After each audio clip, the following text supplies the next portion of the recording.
11, 2019 Wixom City Council meeting. If you'd please stand for the pledge. Pledge allegiance to the flag of the United States of America and to the republic for which it stands, one nation, under God, indivisible, with liberty and justice for all.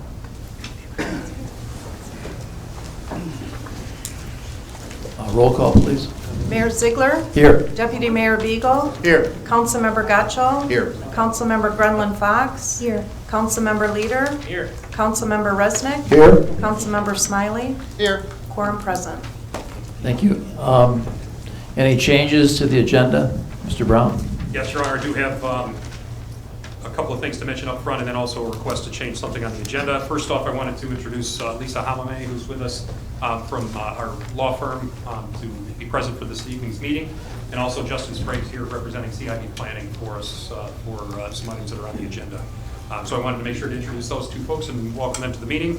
And then the next thing on the new business front, I would like to add new business number 6. We could refer to it as recommendation to approve a consulting agreement to provide technical assistance with a review of operations, maintenance, and management requests for proposal responses for our water and wastewater services. Okay. We've got a copy of it on the desk, right? Correct. Okay, very good. Anybody up here have any changes or additions? Okay. Thank you, sir. Thank you. First item on the agenda is a public hearing. We've got a public hearing for the rezoning of parcel number 17-31-401-013, a 16.34 acre parcel at 3400 Theodore Street from R3 one family residential to R4 one family residential. Before we, I guess, maybe we'll have a little presentation first, and then I'll read the rules for public hearing. Yeah, I would suggest that we start off with Justin Sprague make a presentation about what information he's provided for council to review, and also at the planning commission level where there was a public hearing on the same matter, and then potentially go from there and ask the Mr. Sprague. applicant if he has anything to say as well. Good evening to the council. Pleasure to be here this evening to talk to you about this. So this project that we refer to as Creekside has been before the city now on multiple occasions. The first would be when they were looking to develop both properties on Maple Road and Theodore as a PUD with 3 levels of housing, including single-family detached, townhouses, and apartments. That plan was denied. Consequently, the applicant has returned and will be presenting a plan going forward on the Maple Road property for a single-family subdivision in the R3 zoning, which it is today, utilizing the cluster option as allowed by the zoning ordinance. The second piece of property, the south, Theodore property, which is bound by a drain and a railroad track, last month went before the planning commission for a public hearing for a straight rezoning from R3 to R4. This would give them the ability to lower the size of the lot that is needed to build on from 12,500 square foot to 7,200 square foot. And through that process, we do have a memo that was presented to you dated August 27, 2019, report to the city council from the city manager. After that public hearing, the planning commission did recommend to deny that rezoning request, and principally on 2 reasons that I can give you quickly. One, that the applicant had failed to demonstrate that it is not financially feasible due to the cost related to the infrastructure to develop the site as presented as R3. And the planning commission felt that this met the standard in the ordinance that states that you can get a reasonable return on investment.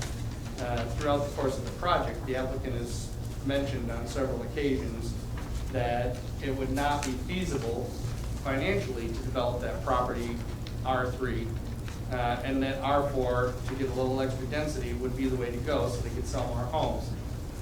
planning commission was hoping there would be some sort of proof that the developer could show that there was a financial disconnect between R3 and R4 and not feasible. Second, that the applicant had not demonstrated that there is no reasonable use of the property as zoned. Basically saying, the zoning district as is, there would be no reasonable use of that property based on that current zoning. And so they wanted them to demonstrate, they being the planning commission wanted the applicant to demonstrate that they had no reasonable option for development under R3. And then lastly, the planning commission felt that the city's traffic consultant erred in their report, stating that they felt there would be far more negative impacts to the added traffic along Whitson Road, Theodore, Maple with this development, and that it didn't take into account the school stacking that currently occurs on Theodore Street with all the parents coming to drop off their students or pick their students up, and many of them just stack directly onto the street for that to happen. So they were hoping that the traffic consultant could potentially address that or reconsider their report. With that, those were the three items. You do have, I believe, a list of standards that were provided to you within the zoning ordinance, standards A through H of chapter 18040, I believe. And when you're considering a rezoning, it is to be weighed against those standards. And in most instances, if it is found that the applicant has met those standards, then that rezoning should be approved. Clearly, the planning commission felt those standards were not met, and their recommendation to you tonight would be to deny. So with that, I can answer any questions you may have, and I believe the applicant is here as well. Just a quick interjection, the ordinance section is 18.23.040, just for clarification for the minutes, just to make sure we get that correct. Did I misread that, or was that? No. I We just took out okay. the 2-3, yes. Okay. I think it would be appropriate at this time to allow if the petitioner would like to address the matter, to come up and identify yourself, and please make your presentation. Thank you, Mr. Mayor and Council.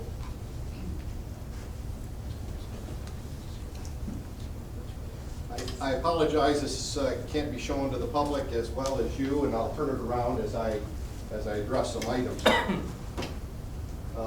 My name's Michael Powell. I'm the design engineer and president of Powell and Associates, and I'm here to try to convince you as council that the rezoning to R4 is in fact the appropriate zoning for this piece of property.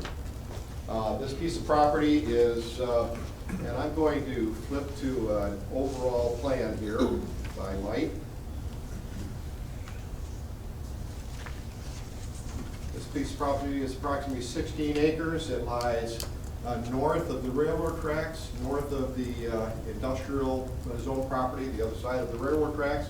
It lies west of Wixom Road, south of Maple Road, bounded by the Norton Creek that runs along the north property line of this piece of property. So we're bounded on the north by the drain, and we're bounded by the south by the railroad tracks and the Corex soap plant zoned industrial there to the south. I'd like to maybe go back and spend a little bit more detail on the history of this project. Justin brought up a couple items, but I'd like to present to you the lengths at which the applicant has gone in order to try to satisfy the concerns of the city. Back in the fall of 2017, we started working with the city, their staff, and working on the potential of the development of two sites.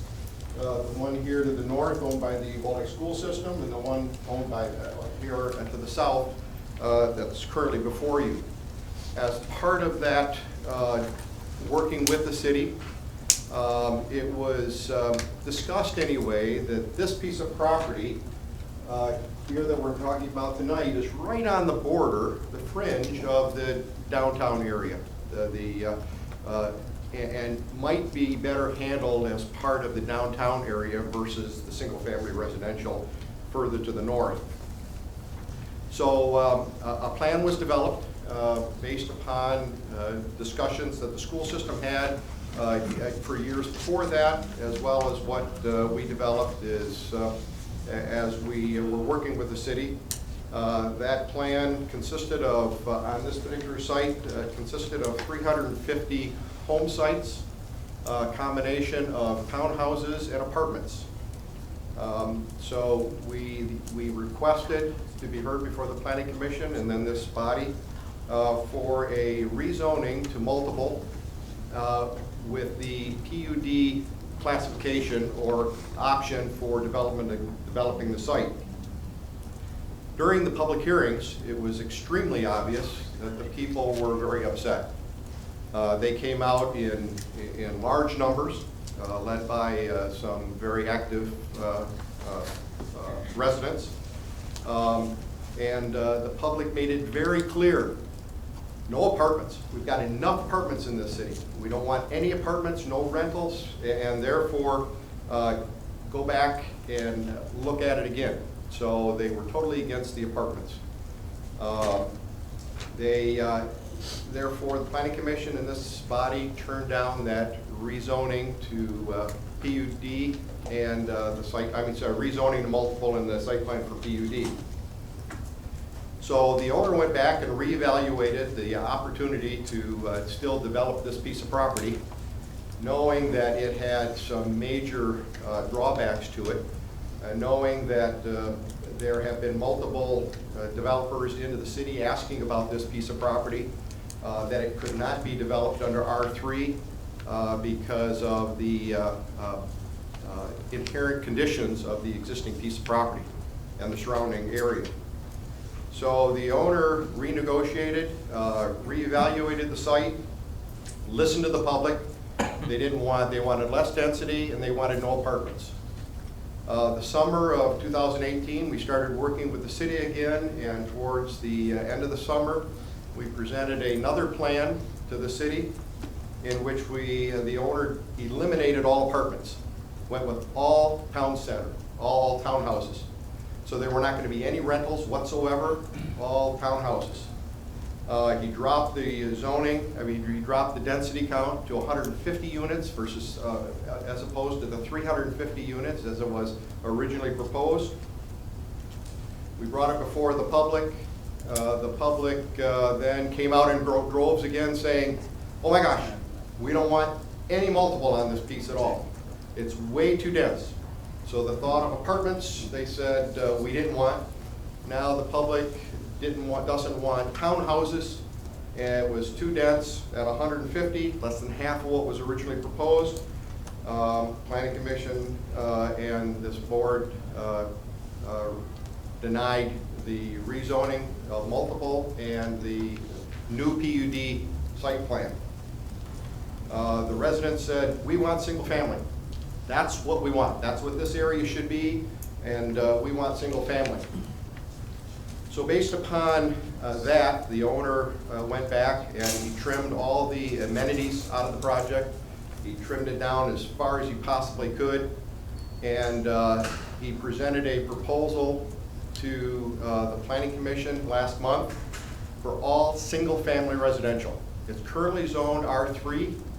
The developer is asking for R4, which provides for a little more density than R3 does. However, it is exactly what the residents were looking for. All single-family residential, all for sale homes, and the site plan that was presented to the Planning Commission was for 70 single-family home sites. So it went from 350 to 150, now down to 70 single-family home sites.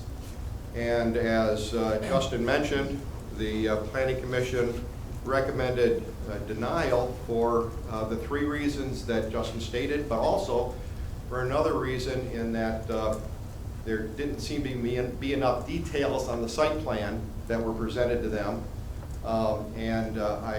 I apologize, I wasn't there to remind the Planning Commission that the zoning ordinance requests for a site plan to be submitted for just the intent reasons of the developer. It's not a requirement of the enabling legislation, the zoning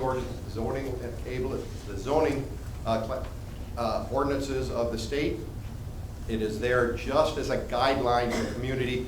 What is going through the developer's mind? What might we get if in fact it was rezoned as requested? So in that presentation,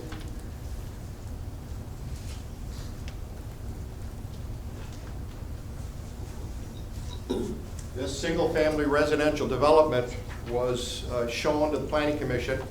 It shows R4 zoning. It allows for a total of 60 units on this piece. Single-family residential only. No townhouses, no apartments or anything. As part of that, we also wanted to show that it is the intent to do this as a cluster option. Again, this is way down the line. This is after it's rezoned. We have to come back before the Planning Commission and the City Council for site plan approval. As you can see, if a standard development were done like this, it takes up virtually the entire piece of property. The intent of a cluster option, and I know that most of you know this, the intent of a cluster option is to preserve open space, preserve natural resources, preserve trees, wetlands, provide for open space for the residents to use. And so this plan was presented to the Planning Commission, which provided for it. This is the area that the trees and the wetlands and the vegetation to preserve along the county drain there. And so it was presented to the Planning Commission for their benefit. Worst case scenario is a standard single family residential development.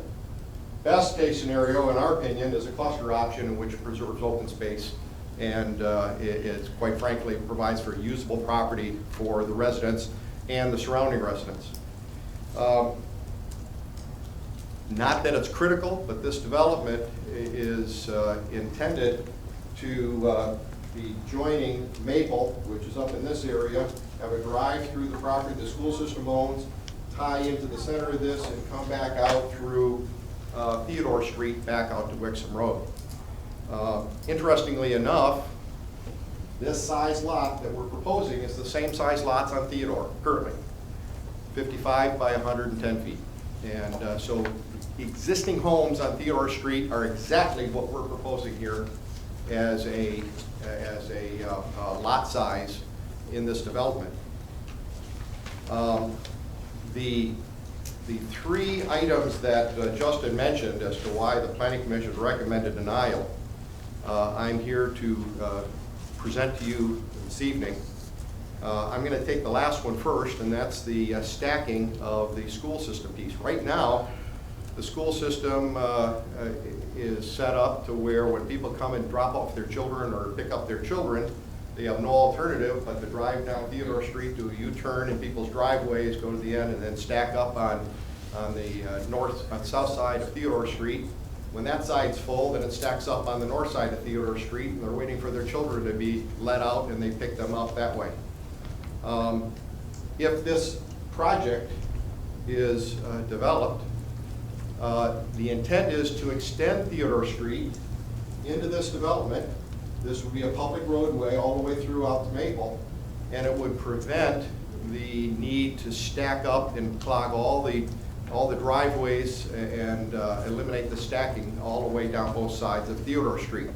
The intent here would be to allow them to stack all the way down in a single row, all the way down to be able to pick up their children at school. So it quite frankly eliminates the need or the traffic jam that occurs up the school system. And working with the Walled Lake School System, that is one of the main reasons that one of the stipulations of selling this piece is that drive actually does go through to help them eliminate the problem at their school. it's very important that this council understand the difference between this site and a normal R3 zone site. We could debate back and forth all day as to the quality of one C3 versus another C3.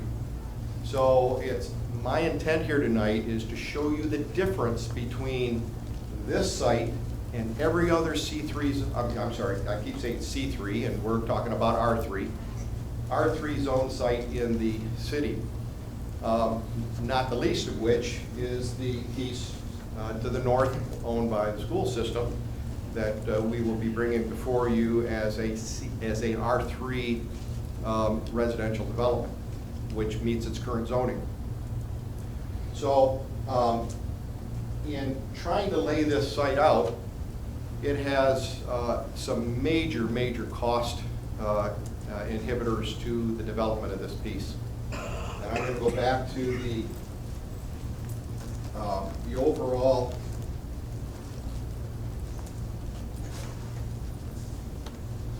aerial of this piece of property. As I told you, the intent is to have a through street from Maple down through the school system piece, across this wetlands and this county drain, and then back across the wetlands and the county drain, back out to Theodore Street and out to Wixom Road. And it's quite critical, and this is part of the site plan approval process, but it's quite critical for you to know that the National Fire Protection Association requires that there be 2 entrances into a single-family residential development with over 25 lots.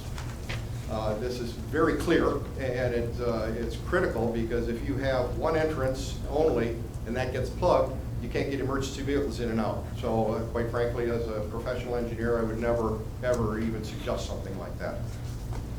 So therefore, in analyzing the cost of developing this piece, again, subjectively determining how much somebody should make or how much property should be worth, that's not my goal tonight. My goal tonight is to convince you that this piece of property is very unique and quite frankly cannot be developed as a typical R3 zone piece of property.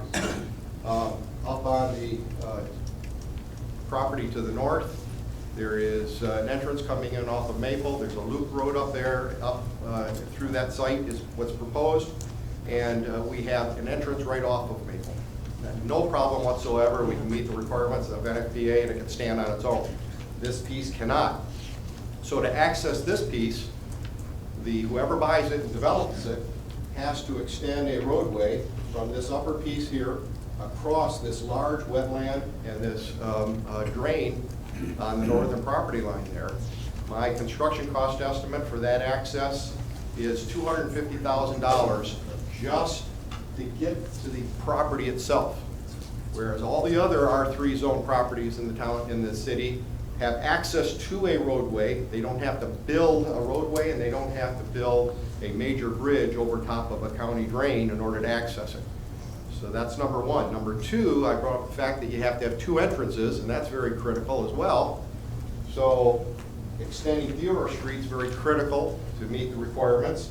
And unfortunately, there is also a very large wetland and county drain across that portion in order to access the property from this way. So it has, this one is not quite as intensive as this one is. This is proposed to be the main entrance. So I've estimated the construction cost of this one at about $200,000, not $250,000 to cross that grade. Not only the cost, but as you folks are well aware, you've got to go to the DNR or the DEQ, which is now Eagle. You've got to deal with the Drain Commission, so there's a great deal of engineering as well as construction cost estimate. There's a 25-foot drop in grade between this site and the bottom of that drain. So there's a 25-foot swale, ditch line, or I'm sorry, a drain that has to be crossed. So I've proposed 2 10-foot wide by 10-foot high culverts, big box culverts at each location, filling, building the road over top, and of course all the permits and construction costs to be able to do that. So it's got 2 main strikes against it right up front, just to even start construction or to access the site. huge difference from any other R3 piece in the township, or in the city. So you start out with a $450,000 deficit right from square one, and you can see there's a difference between the construction cost of this site and any other site. Let's assume that the owner does that, and he puts those prices, they put these crossings in to be able to access that piece of property. Now there's another issue. So you're building out a development. Now how much is the market value going to be for the homes on this piece, single-family homes? And if you go back and listen to the public, they're saying, why would anybody want to develop along the railroad tracks? People were saying, my home lives along the railroad tracks, and I hear that daily, and why would anybody want to build on that? Well, the developer has plans to be able to buffer that railroad track as best he can, but at the same token, there's going to be a drop in market value between this piece of property and all the other R3 properties in the city. So we have analyzed it. We have taken an analysis from local realtors. The developer has hired a professor at the University of Michigan that's an expert in real estate, and it's their opinion that the market value of the homes on this piece of property will be 20 to 30% lower than the market value of the homes up here on off of Maple, or that have direct access that don't back up to the railroad tracks. That would typically be bad enough, but the homes that back up to the railroad tracks not only have to deal with the railroad tracks, the noise from the railroad tracks, but just across the railroad tracks, you have an industrially zoned property. You have a very large, huge Corex soap factory that these homes, backing up to that, you can see how many homes and the impact of that plant is going to have on the market value of this piece of property. So did not realize that there is a major construction cost to be able to make this site even viable, but then the market value for this piece is going to be substantially lower than the other similarly zoned R3 properties. Certainly, that being said, I am more than willing to answer any questions. I'm sure the public has something to say. This is, quite frankly, I believe, a very, very good approach for the city to take a piece of property that is extremely difficult to market and to construct and to sell. And we ask for your consideration for rezoning from R3 to R4. Any questions council might have? Yeah, I think we'll, in our discussions, perhaps if you're going to still be here, we might have a question or two. I will be here, down the line. absolutely. Okay. Thank you, Mayor. Thank you. Any other piece of information that we need as a part of the presentation, Mr. Brown? No, I don't think so, Your Honor, not at this time. At this time, I'll read the rules for a public hearing, for speaking at a public hearing. Persons desiring to address the council shall state their name and address. Individual persons shall be allowed 5 minutes to address the council. There shall be no questioning by the audience of persons addressing the council. However, the council members may question persons addressing the council, and no person shall be allowed to address the council more than once. Having said that and stated the rules, I'll open the public hearing. So anybody who wish to make any comments or come up and speak to the council, please feel free to do so.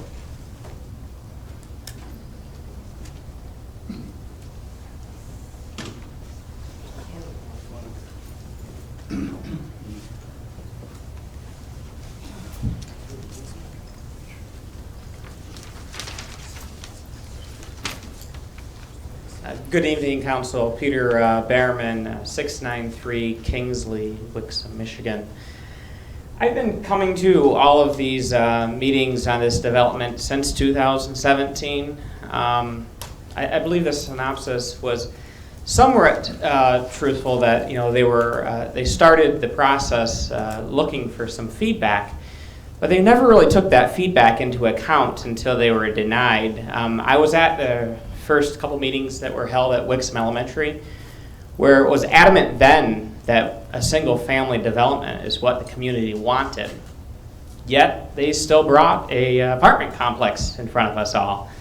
I've been to all the meetings since then. I don't ever remember the proposal for 150 townhomes only. That might have been something more conceptual, but I don't believe it actually made it to the Planning Commission. But more importantly, I think the bigger issue with this is it just doesn't fit the master plan. And that's what's been shared over and over with this developer, that this does not fit the master plan. The master plan for this property is single-family residential, same lot sizes that we're all accustomed to west of the village center area. And what they've proposed is simply an extension of the village center area. At previous meetings, they said that these lot sizes could be down to close to 5,000 square feet.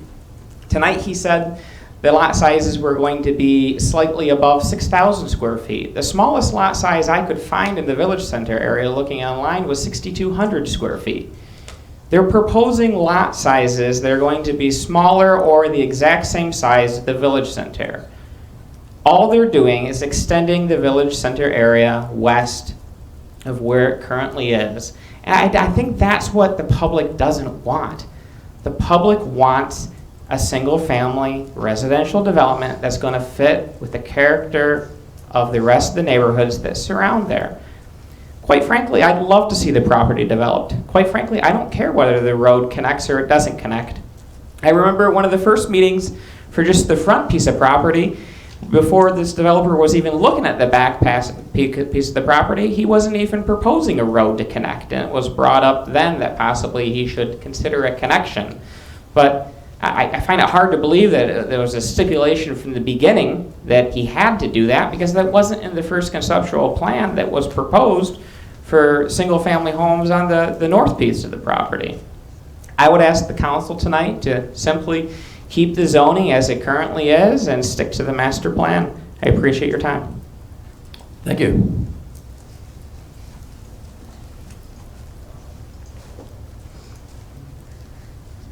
Good evening, Scott Peterson, 1425 Wren Street here in Wixom.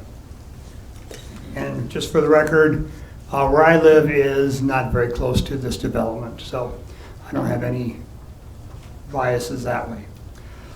I've been to almost all the meetings myself, and this was the best presentation that Mr. Paul made in terms of trying to get into something that was a little bit more detail-oriented. I was still pretty upset that the only pictures or the only views we could have were for you to see and not for us in the audience to see. There was nothing for us to look at. He brought maybe a little bit more of a plan than he brought to all his other planning commission meetings. But still, we were not made aware of what it was. We just kind of had to go from memory of maybe other things we've seen. So I also feel that this piece of property should not be rezoned from R3 to R4. I am, as other people that I've spoke to, we're getting very tired of hearing the developer say, oh, this property is so hard to develop.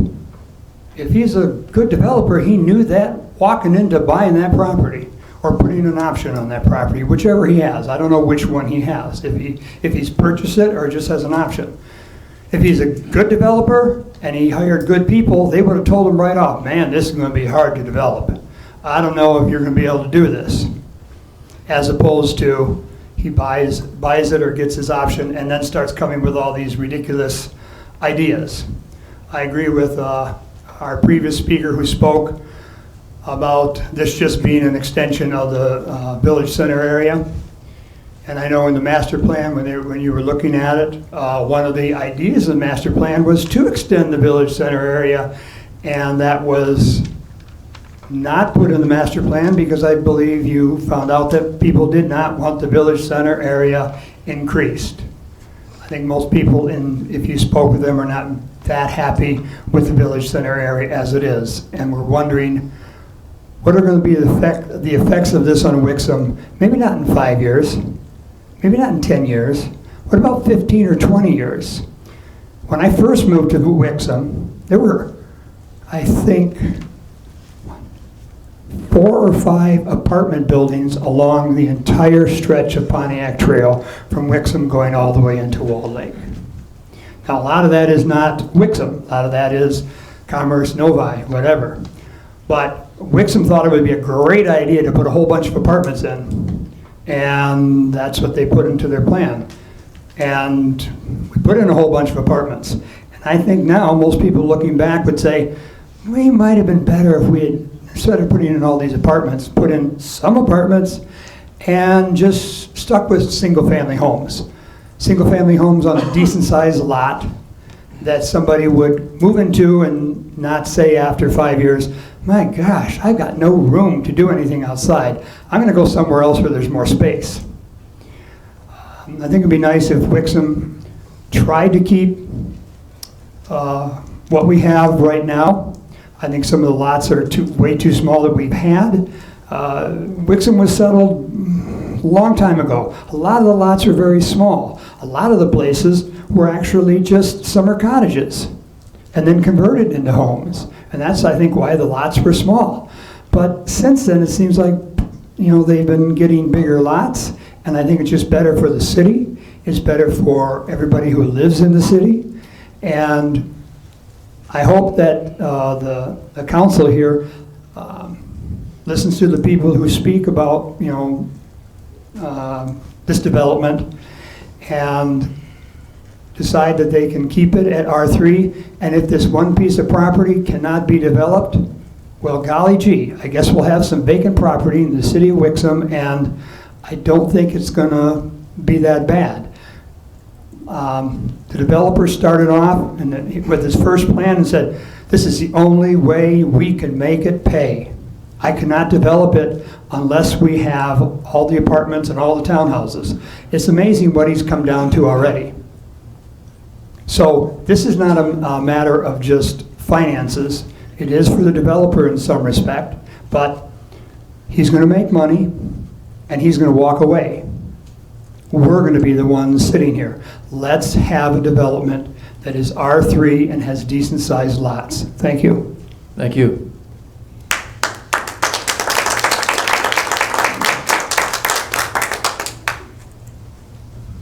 Hello, my name is Steve Forgas. I live at 3034 Bennington Drive in Wixom. Thank you for the opportunity to address the council. I appreciate the fact that you spend your time providing your services to the city. First, I'd like to take some exception to the remarks by this gentleman here. I've been at meetings since this started. I don't believe ever, and I wish I had the exact wording, but I think it's clear residents want larger lots, and I believe this gentleman implied, if not specifically stated, that it was clear as he listened to the public that we somehow wanted smaller lots. I think lot size is critical to this issue, not only myself, but a number of my neighbors. I'm going to take a slightly different tact here, and I appreciate if you just work with me just a bit. If you talk to any self-improvement coach, you'll get lots of advice. Some of that advice is about setting expectations and aspiring to be the best you can be. You get truly what you expect. Set your expectations high and you will achieve great things. Set your expectations low and that's exactly what you'll get. Can you imagine a self-improvement coach advising you to settle? We've heard from the developer about Creekside. Funny, this is the same developer who previously tried to cram apartments down our throat, smashing them into an area that has no legitimate outlet, like Theodore Street, and he tried to tell us it was a good thing for the city. The same developer who at the beginning of this process, or actually partway through, told us about all the successful developments he had in multiple states, and yet somehow managed to forget, or there was some misunderstanding, and he didn't put up the public notice signs about the zoning change. And here he comes again with another proposed development, asking Wixom once again to lower its standards and settle for smaller lots. Talk about settling. Since when does it look good to jam roughly 2.5 lots and houses on those lots as they abut full-size lots on Maple Road and full-size lots on Maplewood Lane? Think about what that will look like, and not to get too sarcastic here, but basically it could be described as a cut and paste job from a kindergartner. Respectfully, is that the legacy that you as city council will be leaving our city? Let's face it, any development will last longer than you or me. Creekside will be your legacy. Can anyone on city council think it's a good idea, aesthetics aside, to have all those people in those small homes and tiny lots empty into Theodore Street with all the problems that currently has with traffic, school traffic, and related congestion? Maybe the question is, what are your individual expectations and aspirations for the city? I'm sure, given the fact that you spend the time that you do on this council, you want to be Wixom, to have Wixom be the best it can be. Wixom is not desperate. We shouldn't act like we're desperate. We aren't in an undesirable location that has to lower its standards to get responsible development. I hope you on the council know that. I hope you believe that we're capable of better. The city and its residents deserve better than what's being proposed. We're counting on you and your aspirations that you have for the city to make Wixom the best it can be. I ask that you don't settle. Don't allow the lowering of our zoning standards, the lowering of lot size for the benefit of this or any other developer. Hold out, reject this proposal. We can do better, you can do better. Thank you. Thank you.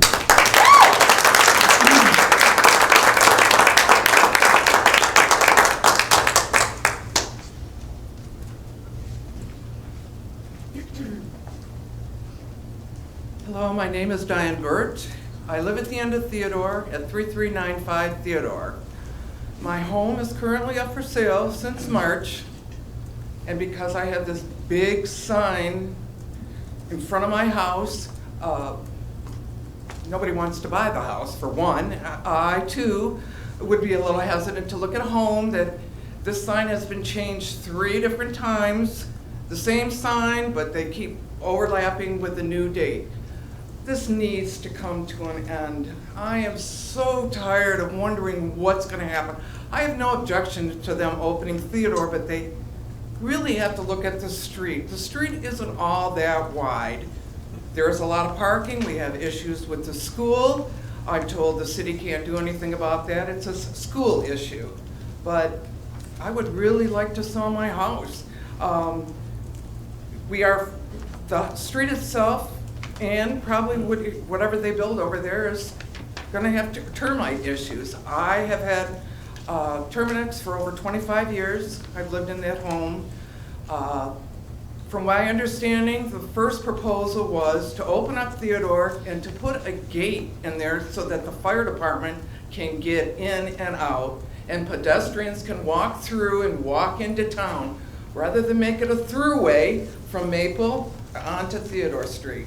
I have no objection for him putting homes in, but this has gone on long enough. This is almost like 2 years, and I've had 3 people look at the home when I had put it up for sale in March, and I've had nothing since. I've had to take the sign down because I'm in competition with the city sign stating of all these meetings and what's going on with this property. So if you guys can make some kind of determination as to what's going on, I would be very grateful for that.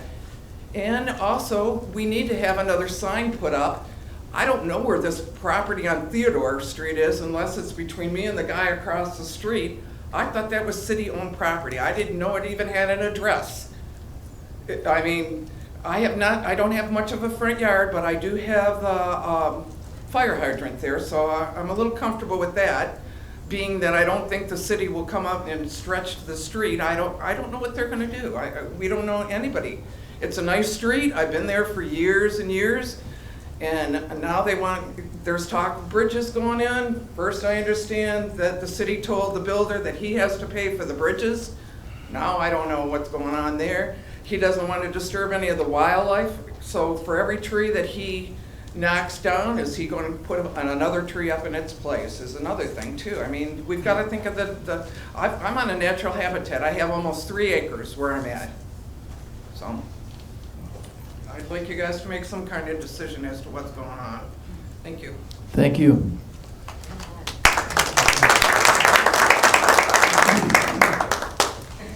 I'll close the hearing now. Oh, sorry. Good evening, Mayor and members of council. My name is Mike, Dornan, and I reside at 2192 Headingham Boulevard. And I too am strongly opposed, in its entirety, the rezoning of 3400 Theodore Street. Case number 002-19. From single-family residential, minimum lot size of 12,500 square feet to minimum lot size 7,200 square feet. And on that note, thereby support the Planning Commission July 22nd unanimous recommendation to deny.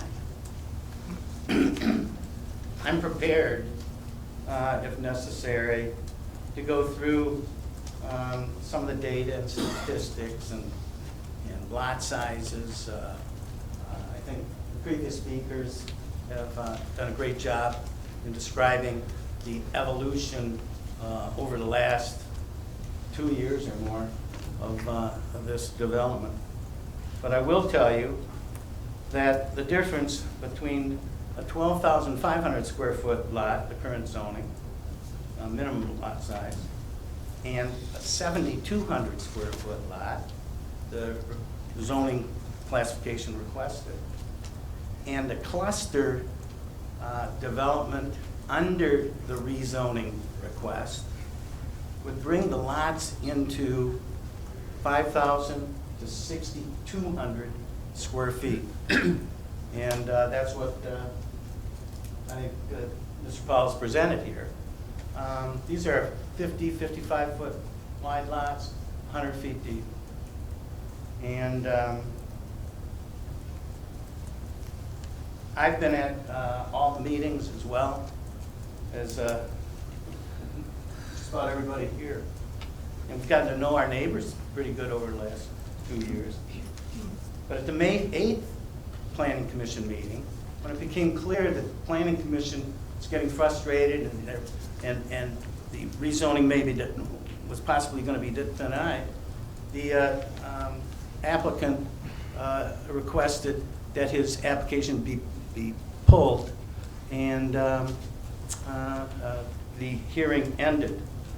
At the July 22nd meeting of the Planning Commission, where the Planning Commission unanimously resolved to recommend to you denial of the rezoning, we went through a 40-plus minute presentation by the applicant. And we talked about the business of the 2 entrances and those kind of things. I want to tell you that I have intently listened to the applicant's presentations, the Planning Commission's discussions with and questions of the applicant, and relevant comments by residents and staff and planning and engineering consultants. And after it's all said and done, I can only conclude that the applicant has not supplied sufficient evidence, nor the rationale, to justify the rezoning request. And therefore, failing to meet the standards the criteria for amendment of the zoning map in the Wixom zoning ordinance, section 18-.23.040. The city council has no resolve but to accept the planning commission's July 22nd recommendation to deny. And I would like to go on the record as wholeheartedly supporting that action. Thank you for your time. Let's get this done. Thank you.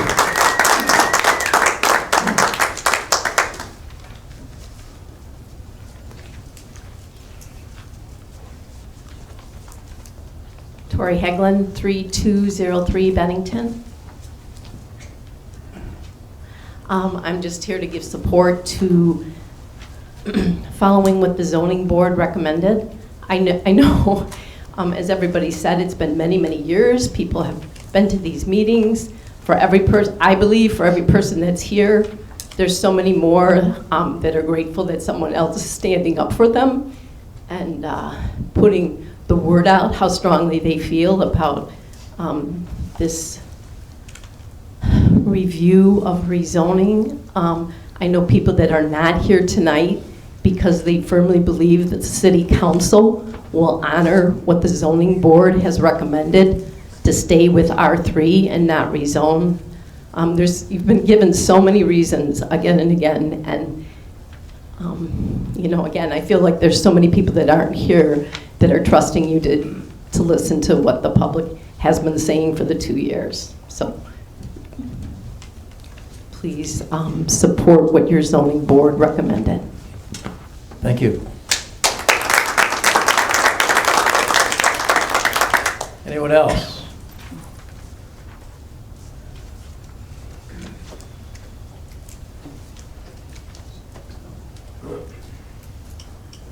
Good evening. My name's Kevin Hinckley, 3250 Johanna Ware, Wixom.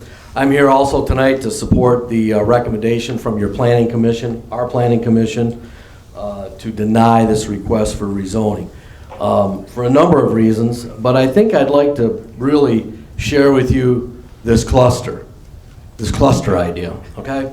I'm gonna provide to you a picture that I took the other day over at the Village Apartments, okay? And if I stood there, let me give you each a copy.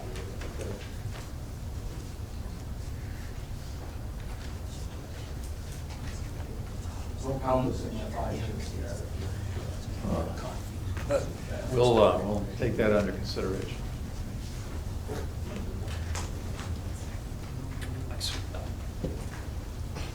You'll notice I wrote tribute on there and the Village. Well, if you look at the Village one from where I took a picture, that's looking north to Pontiac Trail. I could stand there out of my truck and tee up a golf ball and probably put it right up over that tree and up over Pontiac Trail, no problem. If you look at this other picture, this one here, this is right behind us. This is one of your cluster awards, okay, for doing good, for making extra property for like dog runs and stuff like that. That's 10 buildings in there, okay? Now, if Chief Roberts can negotiate a truck down there for a fire, I'll really like to see that one happen, okay? So this is right behind 7-Eleven, okay? Now, I don't think I could hit a golf ball down there, but I bet I could put a bowling ball down that street. This is an example of this cluster stuff, okay? And I'm not gonna, I'm not gonna say what the cluster means to me, but the continuation of the VCA doesn't really need to happen. We've got plenty of this right here. Like I said, this represents 10 buildings, okay, right across the street. So for a number of reasons, for which I still haven't heard the developer, he keeps talking about solving the school's problem, right? Well, developers aren't here to solve the school's problem. We just, what do we all belly up for $350 million to the school, okay? In a new millage or a revised millage or renewed millage. The school's got money to fix that problem if they want. All they got to do is take some of that parking lot, put it around back behind, and then run the cars behind there. And I'd like to know how, if you do extend that, how you're gonna get cars to turn north onto Wixom Road out of Theodore. That's a challenge, because I live there. And I can barely turn south to get into the center lane, which is easy to go south. So I'd like to see you manufacture that one. Again, I think it's an issue with fire trucks, with these clusters. They keep coming to us, but they still haven't given us any reason, like the ordinance says, of why they can't turn a buck with what's there. He hasn't given us any solution. Yeah, he said tonight, well, 350 here, 250 here, 450. He's going to do that anyways. I think you ought to take your money and run, you know. So, again, it's master plan, master plan, master plan. That's not part of the master plan. Thanks. Thank you. Anyone else wishing to address the council at the open meeting here?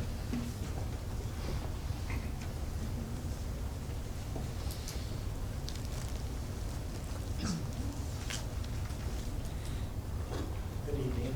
Richard Gadd, 593 Hampton Court. I haven't spoken in the past. I didn't plan to come in tonight to speak. I guess like a lot of people, they show their presence and support, but they just don't feel comfortable getting up to talk. And I can't talk or speak to you about numbers, about lot sizes, that sort of thing. But I can talk to you about my experience of living on Maple. In the morning, driving from Hampton Court out towards Wixom Road, I see sale signs and houses going up. As one person has testified, what would normally be a desirable housing location for potential buyers, she has no interest. Housing prices are dropping because of this. People have made lifetime investments in their homes to be potential lifetime residents, and they're being pushed to move. They don't like the change in atmosphere. Coming up, you see that the lot that's open currently, you can come by there many times and you see turkeys out in the field. It's nice to see some open property that's not developed, which happens every time you go down the street. A lot is being dug up and something being built. As I understand it, school property, it's already all paid for, I imagine. Why does it have to be developed? If the school needs more property for a playground or parking or something like that, why can't it be used as such? And the plan now, the suggestion is to wrap the road back into Maple. Well, I can tell you, coming down Maple to Wixom Road, light turns green for people going down Wixom Road, and they pull into the intersection and it turns red and they can't move. And you're stuck there with traffic blocking your throughway to go down Maple. And so you've suggested to loop more traffic onto Maple, and which doesn't make sense, obviously. And then you have the development on the other side of Wixom, on the east side, that's being built, which is going to compound it. There's just the road system doesn't allow for it. It just makes no sense in any scenario. If I had planned to speak, I guess I could make notes, but those are my experience. If you got in your own car and drove over there in the morning, you would have the real first-hand experience also to see that it just doesn't make sense. I'm sure I'm forgetting something, but I thank you for your time. Thank you.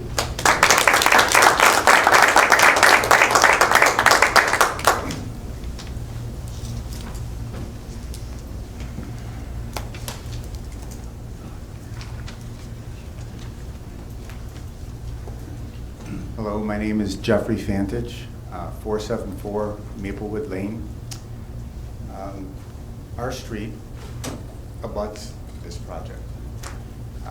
There's been talk of what's happening by creating smaller lot sizes as actually extending the VCA. If that were to happen, our street is enveloped by the VCA.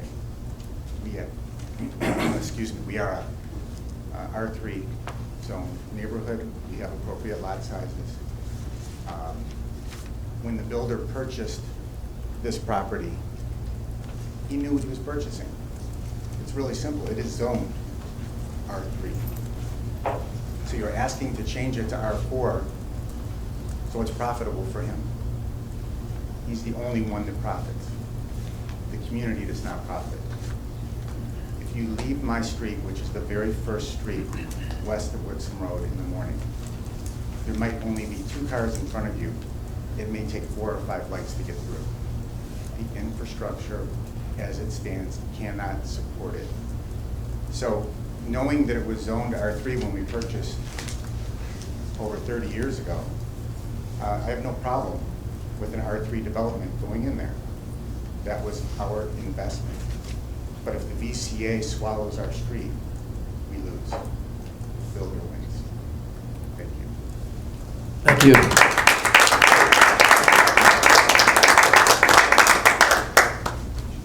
Anyone else would like to address council?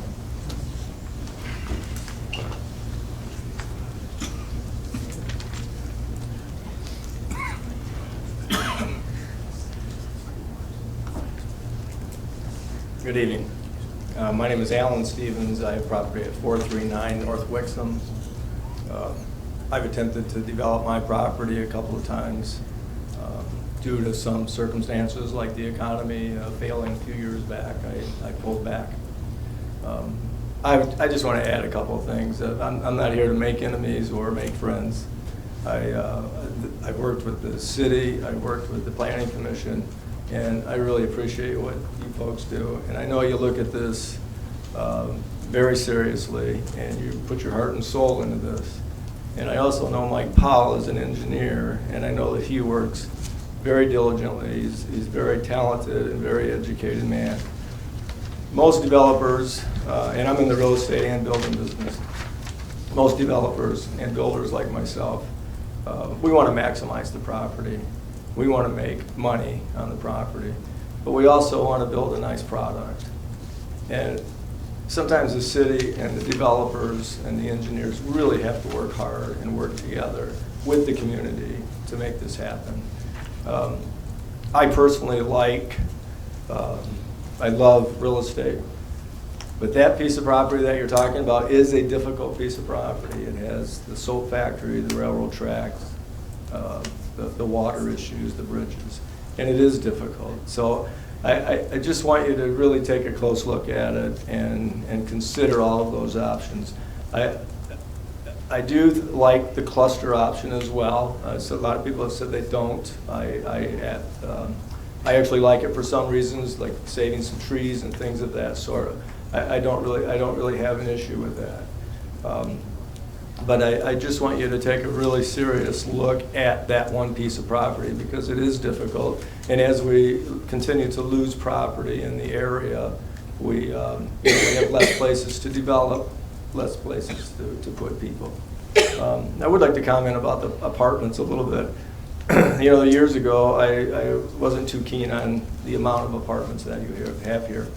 But I'm also cognizant about the fact that we need people here to also work in our businesses that we've attracted to Wixom. And because of the location of 96 and the great job that this city has done, the Planning Commission and past Planning Commissions have done in developing the site at 96 and Wixom Road and Beck Road and working with developers in those corridors, I think you guys have done a great job.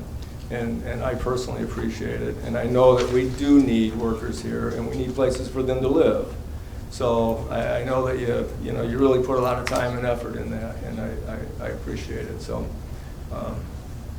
that's really what I have to add to it. And not to make any enemies, like I said, but I do want you to take a close look at that zoning and cluster. Thank you. One person. Anyone else wishing to address the council this evening on public hearing? Seeing no one, I will close the public hearing at this time. Oh, I'm sorry, did you? Just if You're I- part of the public, if you want to. I would, but it's just to address a couple of the concerns, to make sure that the council receives an open mind on this. I want to make it very clear, and if you read your planning consultant's letter, this is not a change to the master plan. The requested rezoning is in fact covered in the master plan. It calls this out as a single-family residential property that's being proposed as a single-family residential property. It is not intended to extend the business district at all, and it does in fact meet the requirements of the master plan as presented by your planning consultant. One other issue I wanted to bring up, and if I could just very briefly show you, and I think that you will understand why the question of how this is going to impact just the overall area here for the entire site. And let me just show the public here. This is just an aerial of what's existing in the city as it currently exists. The property in question that lines the railroad and the soap factory is 650 feet plus south of Maple Road. No one traveling Maple Road and to the north can possibly see the development here on this piece of property. It is also 650 feet west of Wixom Road, and you look down Theodore, you cannot possibly see this piece of property even after developed from Wixom Road. So as far as the visual impact, there is no visual impact at all to the surrounding neighbors. Mr. Peterson and a number of people brought up the fact of a decent lot size. As you know, that's an extremely subjective term. Decent lot size means something totally different. You go out state and a decent lot size is nothing less than 5 acres. You go down river, the lot sizes in Troy are like 4,000 square feet. And so it's totally subjective. In this particular case, this developer is proposing to market to millennials and to people, quite frankly, like me, empty nester, who is sick and tired of mowing the lawn, having a big yard to develop. I want to move into something a little smaller, more concise, and so it is a different lifestyle than the residents here that are talking, but that is no less real to the people that want to move into the city. Other communities, and your planning consultant can point out to where those are, they actually are requesting developers to not build standard developments, but do cluster options, because it does save the natural environment, it does provide open space, and quite frankly, people like me, empty nesters and millennials, are looking for smaller lots. And this is, the people here don't have to buy them. The developer has done the studies, and he believes that that is the market for the future, and that's what he's putting his money into and his thoughts into. Just as a point of interest, you have a cluster option in your ordinance for a reason. There are benefits to the cluster option. That is not before you tonight, just the rezoning. Just a little point of interest that the cluster option in your zoning ordinance was developed a number of years ago under the leadership of Michael Dornan.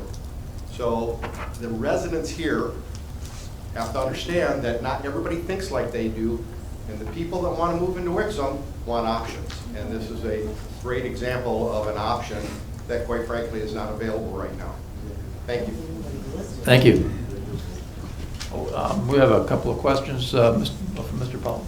I'm sorry. Could you arrange the board so maybe we can see it with what you're proposing on one and then maybe on the ground, the cluster? Oh, absolutely. Thank you. Oh, thank you. So this is a standard development if R4 was to be approved. It provides for 59 lots. The lots are bigger And let me just quickly show you, these lots on Theodore Street are 55 by 100, 110. So the lots on Theodore Street are smaller than these standard lots. These standard lots are the 7,200 square foot lots as what would be allowed per the zoning ordinance if you were so kind to allow for the rezoning. After it's rezoned, keep in mind that during site plan approval, this all comes back before you. The cluster option, what it does, it allows the developer to provide for a buffer between the railroad tracks and the lots, and keeps all of this open space right here along the drain as undeveloped, untouched. All the trees, all the vegetation, slopes, all the animals, nothing is touched in that area. That is one of the major benefits of a cluster option. So you preserve open space in the areas to protect the existing environment. So you end up shrinking the lot size. Again, that's just an option. You shrink the lot size and you put that area out into the area that should be protected, not necessarily spread out everywhere. It's just a way to develop differently per your ordinance.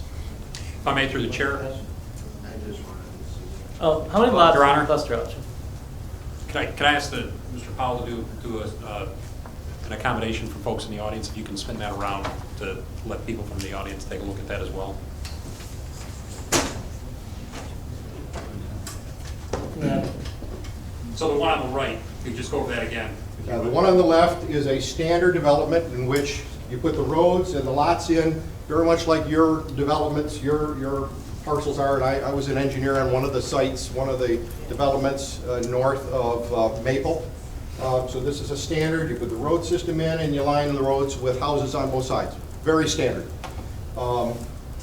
This one then allows the lots to be shrunk down, and the intent is to preserve as much open space as you can in order to get approximately the same number of lots in it, and I'll answer the council's question in a minute, so that you preserve that open space.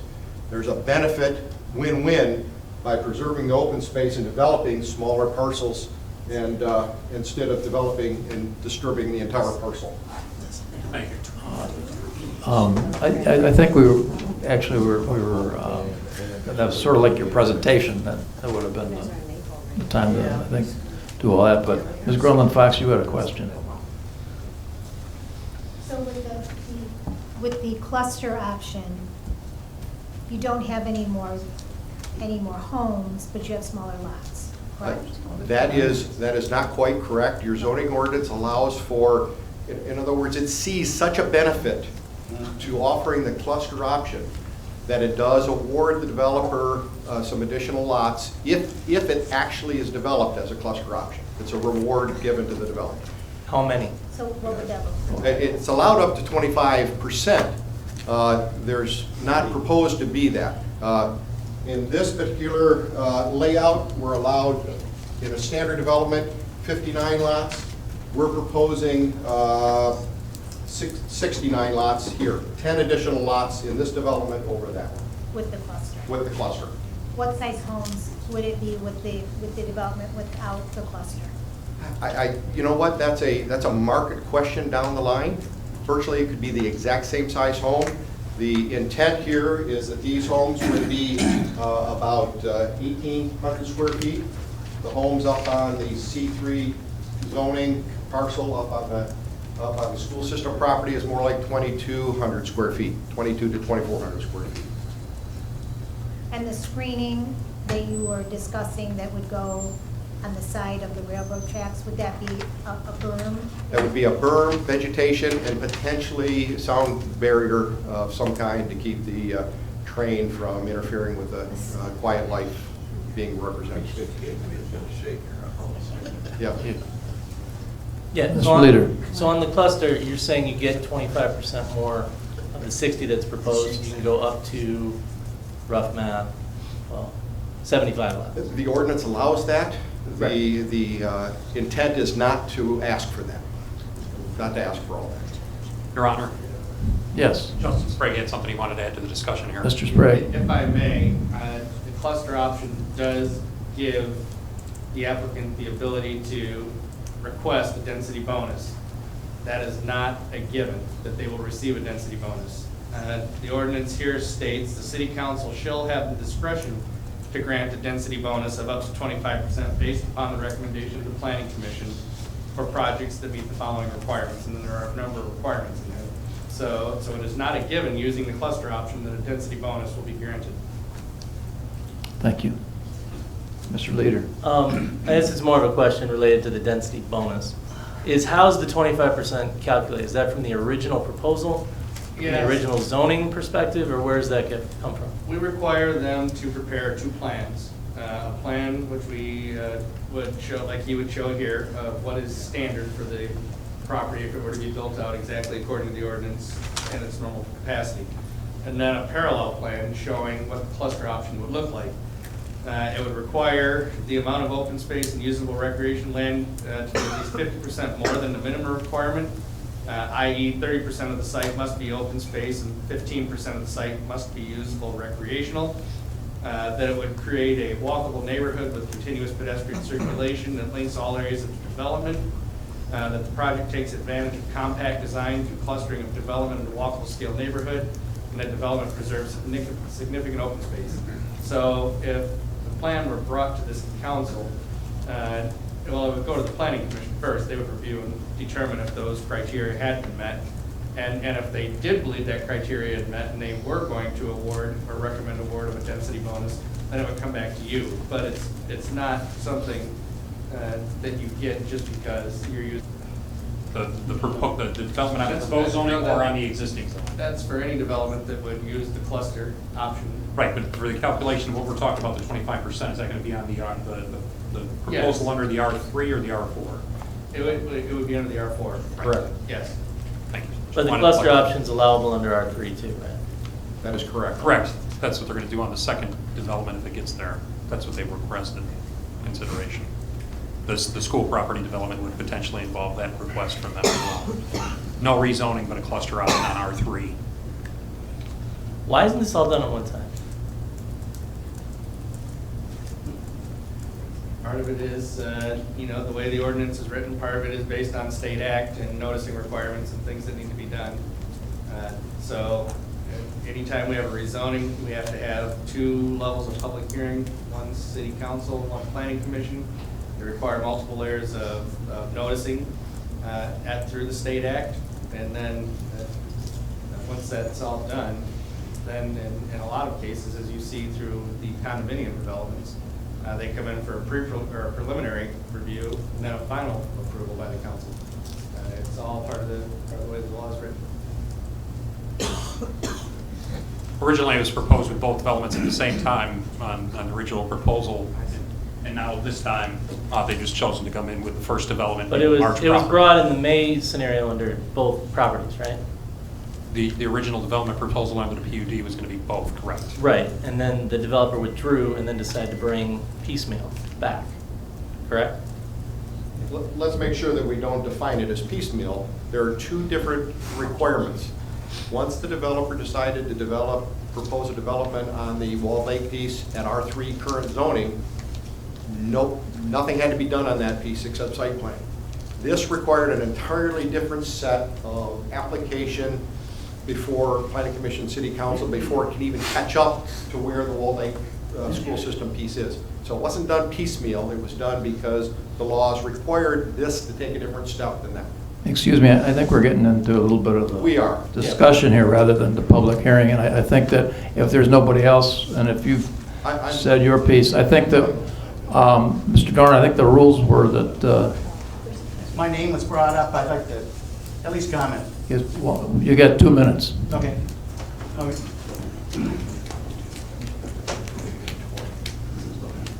Maybe 3. I didn't do it quickly. Once again, my name's Mike Dorn, and I reside at 2192 Headingham Boulevard. I was credited by Mr. Powell for coming up with the cluster option. And I want to say that I also am credited for coming up with the village center area. in the design. In looking forward in a rearview mirror, we all make mistakes, and we all reevaluate what we've done and where we've been. And if I had an opportunity to do the village center again, I would do it differently. I'd put a little more brick over there. I'd widen it so Mayor Hinckley wouldn't have to borrow, what'd you say, sugar from the second floor guy next door. Okay, likewise, I would rethink the enthusiasm with which we entered into the cluster option era. The cluster option era was just that. It was faddish. We used terms like we do with the village center, millennials, empty nesters, which I don't find labeling people that attractive as a side note. But the cluster option allowed us to give lip service to saving the trees. It had to have been there in the 80s and the 90s, and wetlands and the rest of it. And it's just another excuse to increase density at the end of the day. Just like when we saw the proliferation in communities, sawtoothing golf courses through and around wetlands.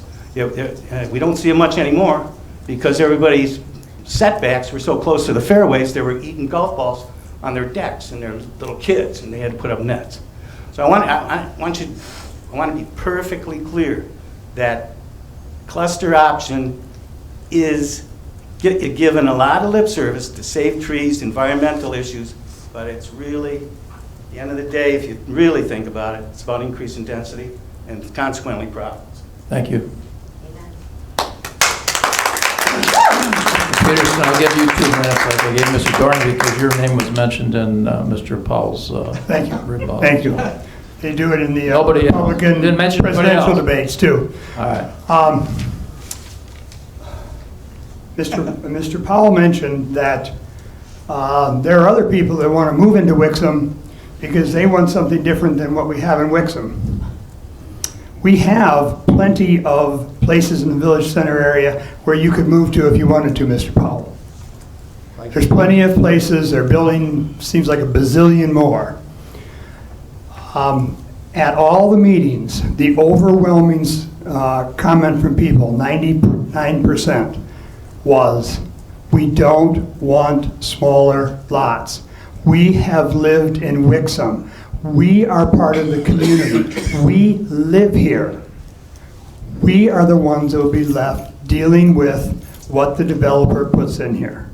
Not the developer, not Mr. Powell, because he probably won't move to Wixom. He'll go somewhere else because they might have something fancier. Let's just leave Wixom the way the people who have been coming to these meetings would like Wixom to be. The people who have been in Wixom for 20, 30 years. Not the people who moved in a year ago and want to make some decisions. That's all I have to say. Thank you.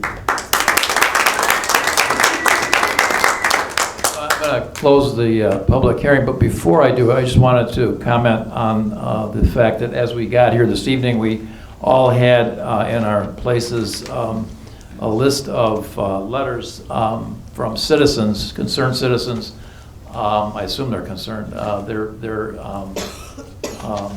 letters of opposition to the project and in favor of the council affirming the Planning Commission's recommendation. So I would like to have that added to the record. There's 29 letters in opposition to that. I just wanted to make sure that that got in there so that those people's concerns would be a part of the record. And with that, I will close the public hearing, and we will move on with the meeting.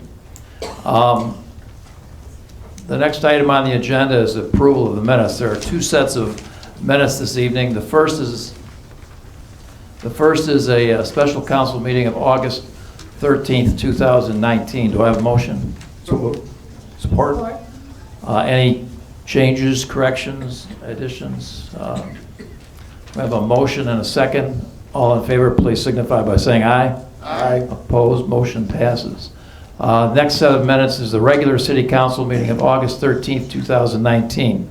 Do I have a motion for approval? So moved. Support. Any discussion, corrections? I have a motion and a second. All in favor, please signify by saying aye. Aye. Opposed, motion passes. Next on the agenda is correspondence. There are two items of correspondence before us this evening. One is a notice of hearing for the electric customers of DTE Electric Company, case number U-20373. And the second is a letter from HRC regarding the city's new representative, Mike Darga.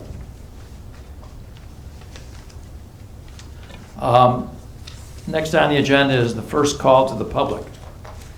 And I will read the rules for public speaking. The public shall address the council during the call to the public, which shall be included on the agenda immediately after correspondence and again immediately after new business. The first call to the public immediately after correspondence shall be limited to agenda items only. A person shall not address council in excess of 5 minutes unless the time is extended by a majority vote of the council present. Persons wishing to address the council shall identify themselves and their place of residence and shall state their reason for addressing council, and all comments by the public shall be made directly to the council.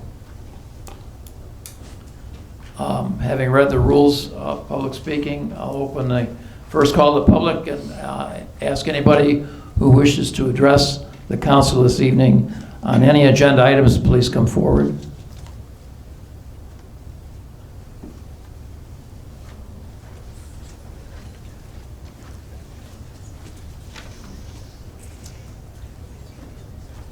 Kevin Hinckley, 3250 Johanna Ware. I'm here to address new business number 1 on this rezoning. I think one thing that I'd like to see that maybe some of our residents haven't, and I'd like to read into the minutes the actual 18.23.040 criteria for an amendment of the zoning map. In considering any petition for an amendment to the zoning map, rezoning, and zoning ordinance text, the Planning Commission and City Council shall consider the following criteria in making its findings, recommendations, and decision. A, consistency with the goals, policies, and future land use map in the City of Wixom Master Plan, including any sub-area or corridor studies. If conditions have changed since the master plan was adopted, the consistency with recent development trends in the area. B, compatibility of the site's physical, geological, hydrological, and other environmental features with the host of uses permitted in the proposed zoning district. Evidence, the applicant cannot receive a reasonable return on investment through developing the property with any of the uses permitted under the current zone. Again, I haven't seen in all the meetings here this guy or anybody else brought forward any type of support and documentation that they can't turn the buck on the way it is. Says it right here, okay? D, compatibility of all the potential uses allowed in the proposed zoning district with the surrounding uses and zoning in terms of land suitability, impacts on the environment, density, nature of use, traffic impacts. What everybody talk about, Wixom Road, Pontiac Trail, traffic impacts, aesthetics, infrastructure, and potential influence on property values. Capacity of the city infrastructure and services sufficient to accommodate the uses permitted in the requested district without compromising the health, safety, and welfare of the city. I showed you pictures of your cluster. You can't get a fire truck down there right now. How in the hell are you going to get a fire truck in his cluster? Okay. F, apparent demand for the types of business or the types of uses permitted in the requested zoning district in the city in relation to the amount of land and city currently zoned to accommodate the demand. Millennial's a buzzword. Okay? I'm an empty nester, and I tell you what people are looking for here, and you can build them over there in your R4, and that in the current zoning is single detached condos that are ranches. Okay, build those and you'll sell them and you'll get the price you want for them. Okay, G, where rezoning is reasonable given the above criteria, determination that the requested zoning district is more appropriate than another district for amending the list of permitted or special land uses with a district. H, the request has not previously been submitted within the past 1 year unless conditions have changed or new information has been provided. Again, this is our zoning, this is our ordinance, 18.23-040. Like I said, I'm at a point living in Wixom that my wife and I are thinking that our two-story condo could be a challenge in 10 or 12 years, because we've lived here for 30 years and our health is good, but let's face it, in 10 or 12 years things could change. So we're trying to find either existing ranches or ranches that are affordable and for what we're looking for. Many I see outside in Howell and areas are $275,000, $300,000. Detached condos, 1,400 square foot, 1,500 square foot, and they're selling as quick as they can put them up. So for me, I think maybe that's what you ought to be looking at, you know, and I'd be happy to get in line to buy one of those. Thank you. Thank you. Anybody else wishing to address the council on any agenda items? Seeing no one, I will close the first call to the public. Next item on the agenda is city manager's reports. We have one city manager's report of July, the departmental reports, all the departments of July 2019. Anybody? Mr. Gottschall. Thank you. I did have questions about the Community Services Monthly Report regarding rentals. I've been looking over the last few months, obviously since remodel, and it seems that the actual paid rentals, it has not been increasing. And actually, between June and July of this year, we went from 5 rentals to 0. So I know that was kind of tied into allocating money for remodeling that space, that we'd see an increase in rentals. We hear about new marketing that's being done. What new actions are we taking to increase rentals over there?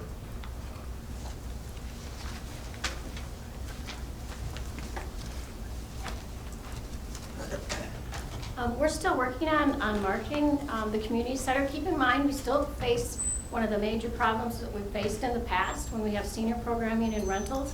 We're back to the same circle again because we have senior programming over there during the days, which doesn't allow us to rent to businesses, etc. We do move some programs, but we are continuing to promote it on our Facebook page as well as the web. See, I think at maybe the budget hearing or somewhere, we had talked about who takes precedent if we have someone that wants to rent, and we were told the renter, basically, not any other program. We do. We try to do that, but you have to keep in mind that when people call continually, and we do check, and it's another senior programming is getting moved, and then another senior programming, then you get the seniors that are upset because they're getting moved all the time. So it's kind of a vicious circle. So I guess I'm getting different answers. It seems like we're trying not to displace the seniors, and that's affecting rentals, and that's the opposite of what we were told would be happening.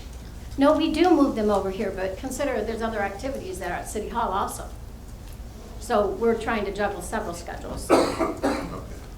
Thank you.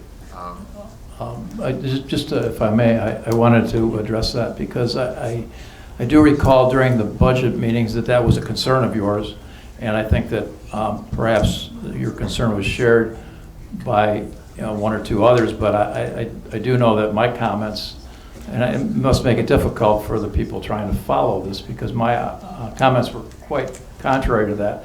I think that if we can rent the place out and make some money to help offset costs, it's a great thing. But I believe that it's and I've made these comments before, I believe it's a community center, and as such, it should be used to service the community, and anything that we make is helpful, but I want that to be utilized for, and it wasn't contingent, the increase in the monies to fix the place up wasn't contingent on anything like you have to rent it out more times. At least that was my recollection. It was my position at the time, and I certainly stand by it. I think it's more important to make sure we have a viable community center that's available to the people of the community rather than renting it out to somebody that isn't paying any taxes or anything. To me, it made sense to remodel it. So it's got to put you in a tough spot, Deanna, to have different orders being shot over to you. But and I think that my comments were supported by a few of the other people on council at the time. Aside from that, I mean, I'm restating what we were told in a meeting, not making things up. So as part of the marketing plan, I know that was a big discussion, I think, years ago. Mr. Hinckley remembers that being up here.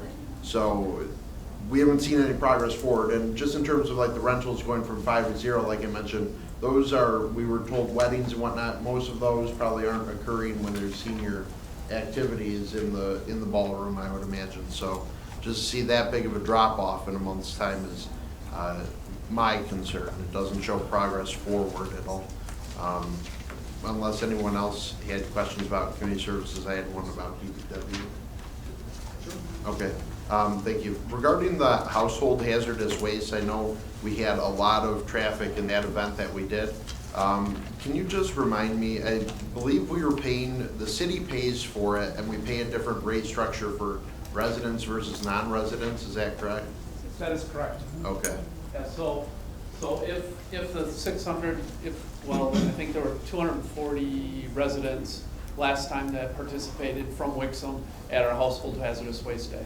So of those, if they would have went to another community, they would have paid, I think, $14 more per car. The city would have paid that. So having it housed here, they paid $25. So what, I mean, of the over 600 we had, only a third or less than a third was actual Wixom residents? Right. That's typically what we see. We see even the 900 that we had in April was about a third of Wixom residents. So the rest of them come from Farmington, Farmington Hills, Novi, and outlying areas. So, you know, the one in April is the first one within Rossach's group. So we get quite a few more people from outside of the community that come in for that. So it's a conglomerate, but we pay less at that time. But there's no financial benefit to the city, and I guess there is a financial benefit in that they don't have to, one, go as far to drop off the household hazardous waste, and we get a reduction for housing it here. So in other words, there's a rate structure for residents and for non-residents. So if you're the host and your residents come to the event, it costs you a lower amount than it does if they visit another event in another city. So we are saving some monies on the edge there. I understand that, but I'd just be curious to know what we paid to have a third of the 600 basically be Wixom residents, as opposed to if they were all going to another city's event. We can evaluate the cost difference. Sure. Interested in that analysis. Yeah. Thank you. And the director of Rossach there, Mike Sapo, I just attended an authority meeting last week, and he commented on how successful that event was. So he passed on the fact that he was a little reluctant to add a second event in Wixom, and we asked for it because of the aforementioned talk about saving some monies for the city and making it more convenient for residents, and he was pleased with the turnout at the second event, so it worked out pretty well. Exceeded his expectations. But we can check out the dollars. Mr. Resnick. Yeah, well, Tim's up there. On the June wastewater treatment plant report, there was reported that the Maple North Apartments lift station suffered some maintenance issues due to the fats, oils, greases, and flushable wipes, which are not really flushable. What are we doing in terms of public service announcements? So Suez has been active in working with Maple North. Every time that we do have maintenance at that place, they talk with the residents and also the management company. And we have also given them flyers of the reasons why we need them to reduce that fats, oil, and grease. Has it been successful? To some extent it has. I'm not sure how often we are maintaining that. Typically you do it a couple times a year anyway. So if there's an additional time that we need it on occasion, that is that's when we would want to do more advertising to reduce the fats, oil, and grease that are. So for all the residents here, flushable wipes are not flushable. Please discontinue using them. It's costing us, the city, money. I keep saying my cell phone is flushable too, but I really, it's expensive and very hard on our phones. And my second question on in the July report regarding the PFAS, then Tri-Bar plant number 5. Yes. It looks like they're going to have to go to an active carbon filtering system as well. We are looking into that. We actually met last week with Tri-Bar again, and they're working with us on trying to come up with solutions. We're monitoring them frequently, and the sampling because of the laboratory results that we're seeing. There's some qualifiers that were I guess not explained well from the laboratory. So we're looking into that as well. So there's some other research that is going on there, but they have been working, at getting their results into compliance, and that's what we're at. And number 5 is the newest plant? It is the newest plant, and It they came online after the state regulation change. That is correct, and we're still trying to determine why there were higher numbers there. I don't if one result was a less than. So I think the results that the lab gave us was less than 200 parts per trillion, which doesn't really give us, is it 12, or 11, which is our threshold right now for a limit, or is it 199?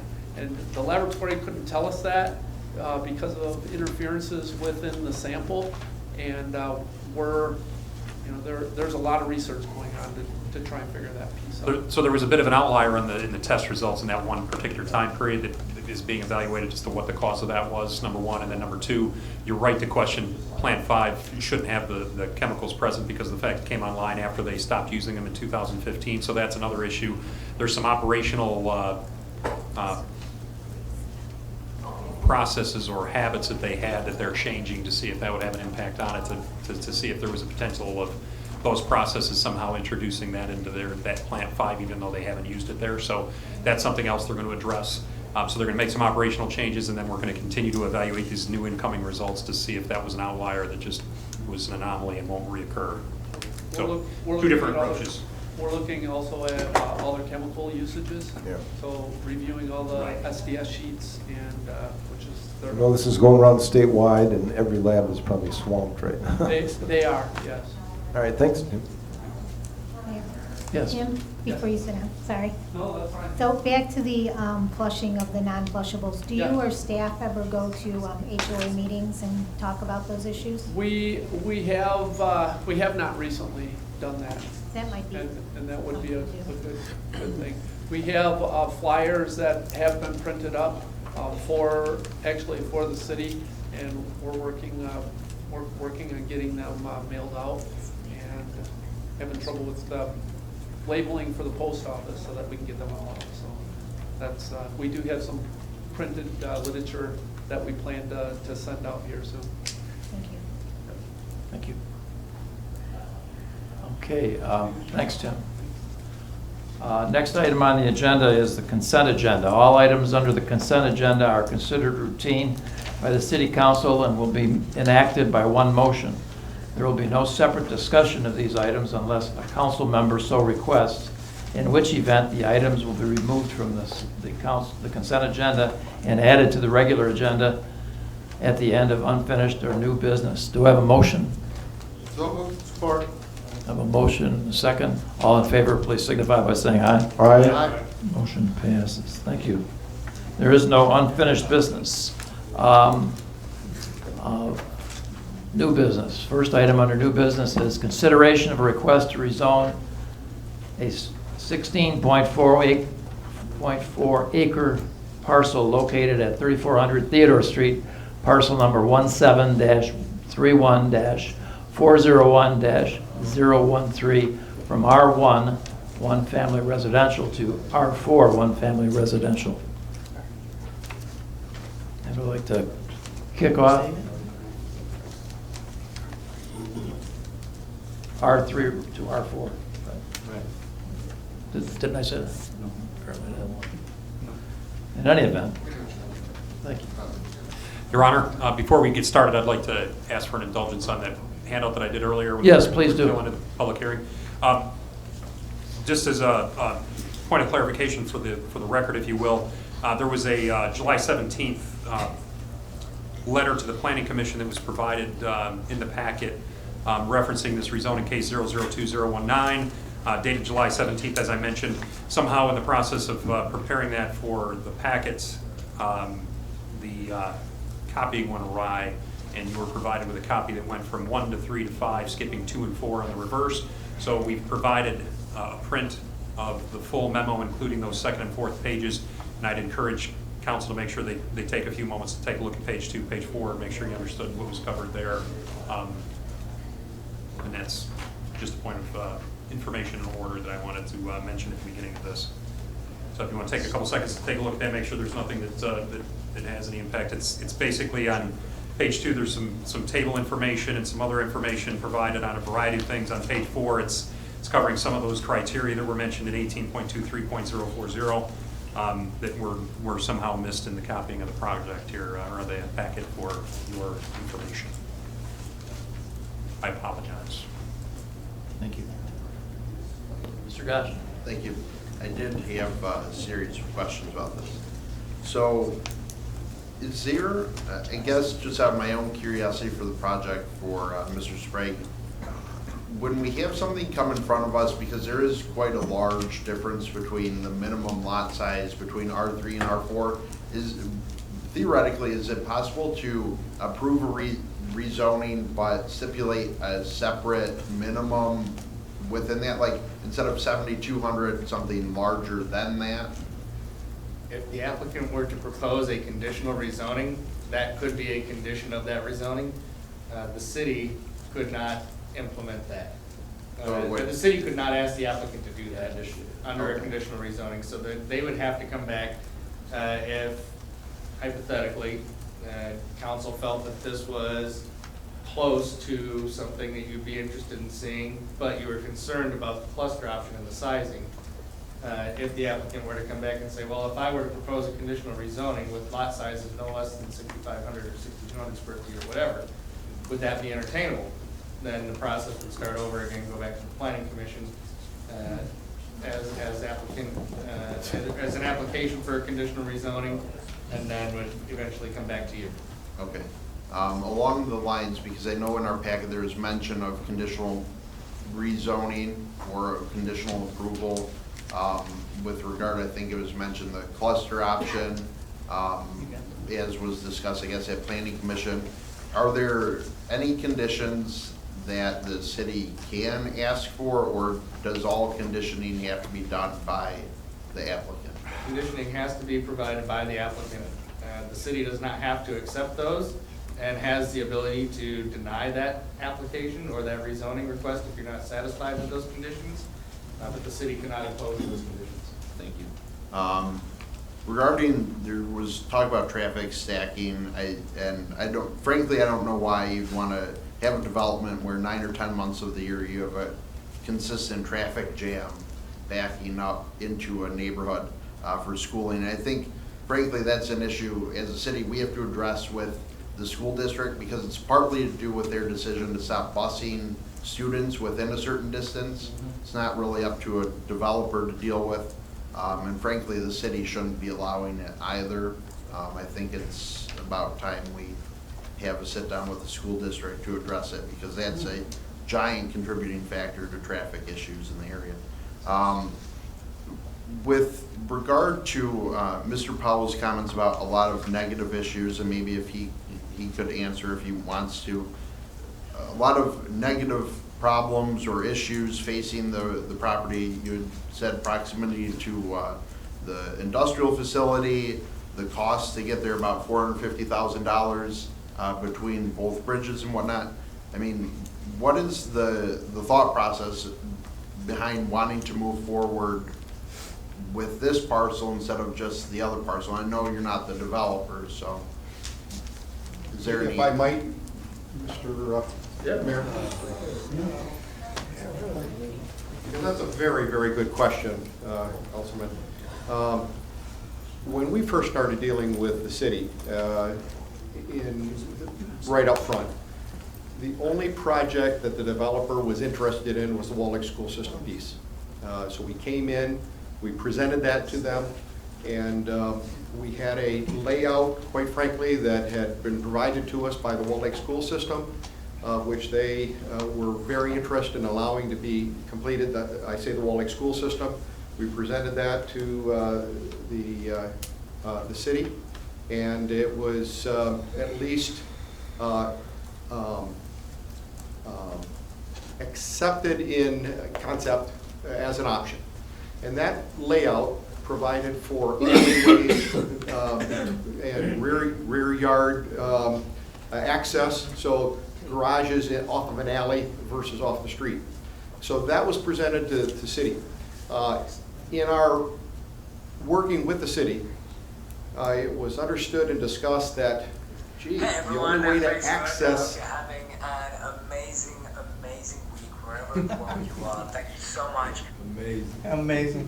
The only way to access the southern piece is through the Wall Lake School System parcel.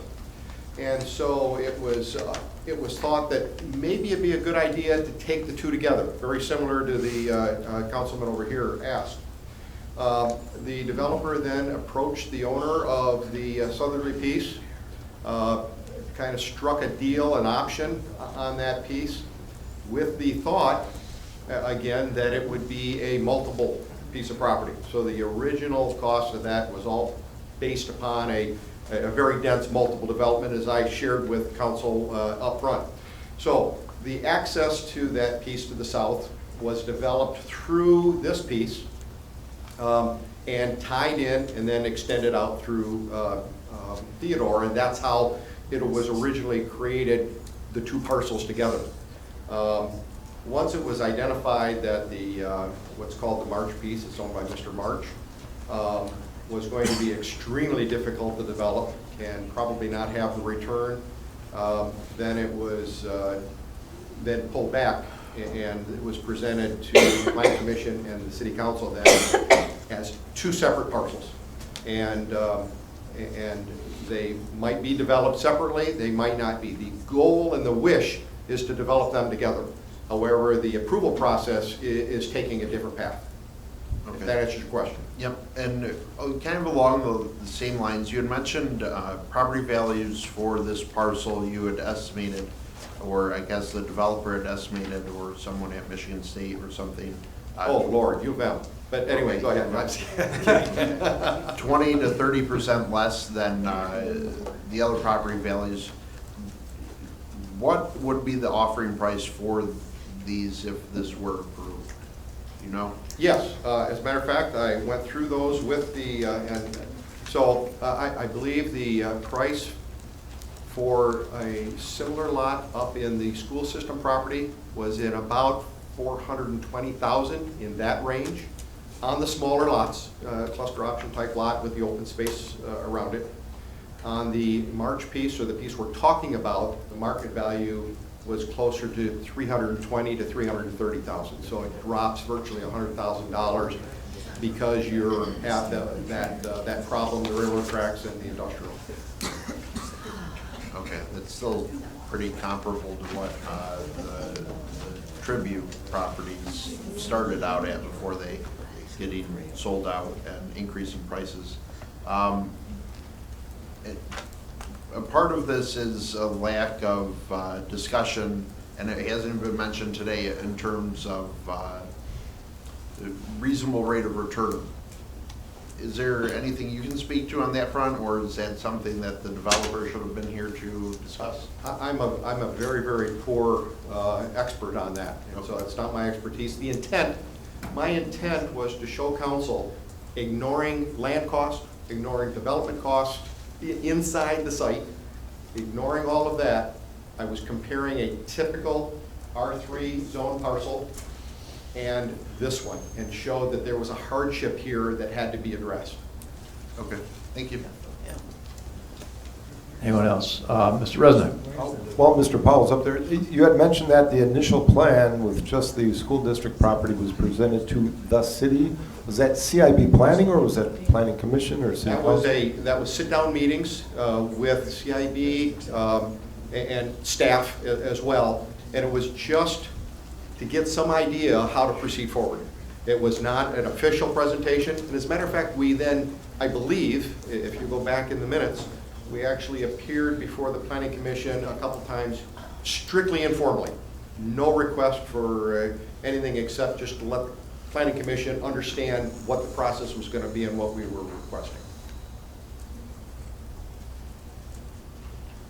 And then if I could clarify one question, I think Mr. Lader had already asked it, but if it remains R3, a cluster option is still available if it's still available, just like any other R3, any other resident, R1 through R4, all of that is acceptable to, or allowable to be clustered. Correct. Thank you. Thank you. Anybody else have any comments?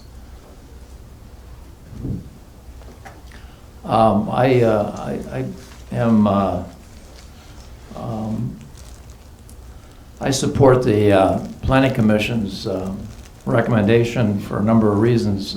Clearly, I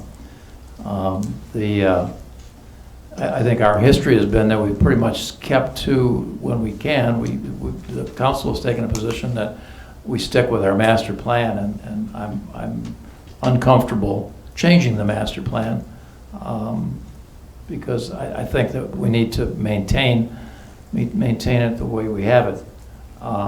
So I would certainly support and entertain a motion to that effect if anybody is of the mind to. Yeah, I'll make a motion.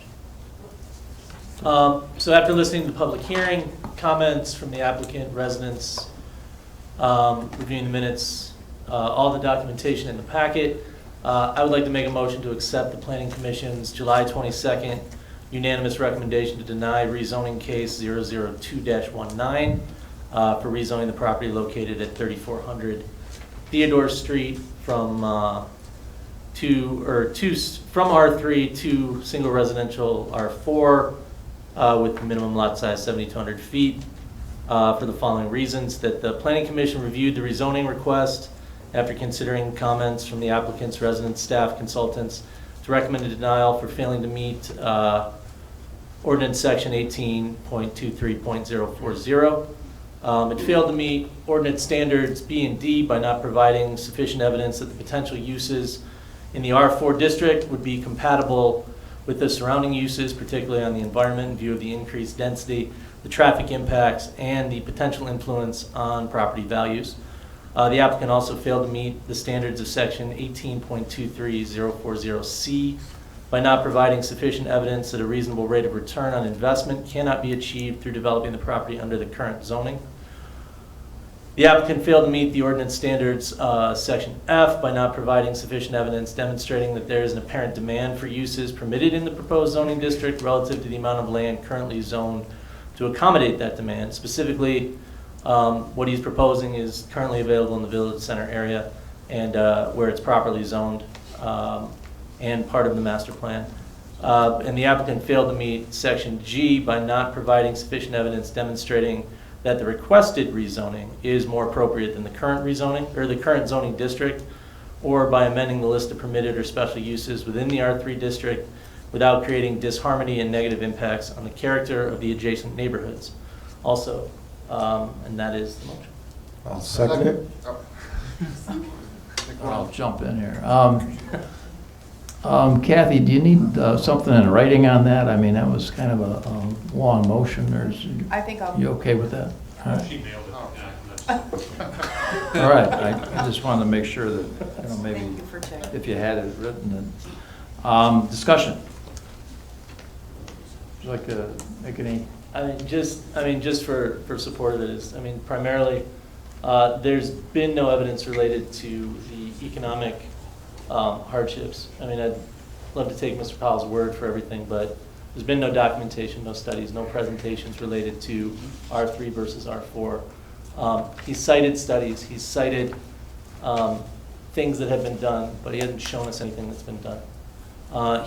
The Planning Commission has provided a significant discussion within their minutes that we can rely upon, that failed to continue to do so, as well as that this is really a backdoor expansion of the VCA, and it's extending the downtown type housing, and it was addressed in the minutes, into areas that are not downtown, and that is inconsistent with what the master plan is looking for. Even though the master plan recommends single-family housing, I think the consideration of the R3 related to lot sizes, as well as the keeping the integrity of the surrounding neighborhoods and the intentions of the city of Wixom, that this should be denied for all of those reasons. Mr. Rudd? I'd like to add that, when I moved here 24 years ago, you got a different feeling when you turned right on Maple coming down Wixom Road on your bicycle. And, back then you saw horses, you saw chickens, you saw turkeys in the fields, right? And, listening to members of the public through these series of meetings over the year and a half, it became evident that people like a choice in housing. And larger lots are desirable, even for some millennials who came up, I think, in the last zoning. So I think I love the VCA area. I've got kids that live there, and they're raising their families there, but they chose to do that. But there are also millennials and Gen Xers and even baby boomers that like that extra lot size, and I think we need to keep it that way, and it keeps a variety of housing in that, Maple Road and south over to Pontiac Trail. So it's clearly not a visual connection to VCA, so I don't think we need to increase the density and the clustering in that area. So, our master plan calls for a variety of housing while maintaining the aesthetics. So I think it's right to deny this. Thank you. Anyone else? Any comments? Mr. Smiley? Thank you, Mr. Mayor. I'll just chip in my 2 cents on this. That I came here kind of expecting to, hear that evidence that on those 3 items that needed to be addressed, and yeah, Mr. Powell, I think, did his best. Just that he touched on a couple things at best, and that was just, it wasn't what we were looking for. And while I'm at it, something that bothered me, during some of the presentation was sort of the portrayal of the many residents who have, talked to all of us when they could get us, have come to several meetings. They've done a lot of their own time to, to make sure that everybody knows what they think. And they didn't want apartments, but when they were proposed, and that was fair. And then Mr. Powell said, we didn't want townhouses, we don't want single, we want a certain size. All the residents that I've ever spoken to, they've always made very clear that they don't want to stop any kind of development. They want just to keep the zoning the way it is, to hold to the master plan, to keep the character of the city. And I didn't like them being portrayed as, they keep changing their mind as to what they'll accept. They've been very clear, I think, very clear from meeting 1. That's all. Thank you. Thank you. Anyone else? Ms. Grenell Fox. I'd just like to state for the record, I'm not necessarily opposed to the R3. I would be happier if they were a bigger size.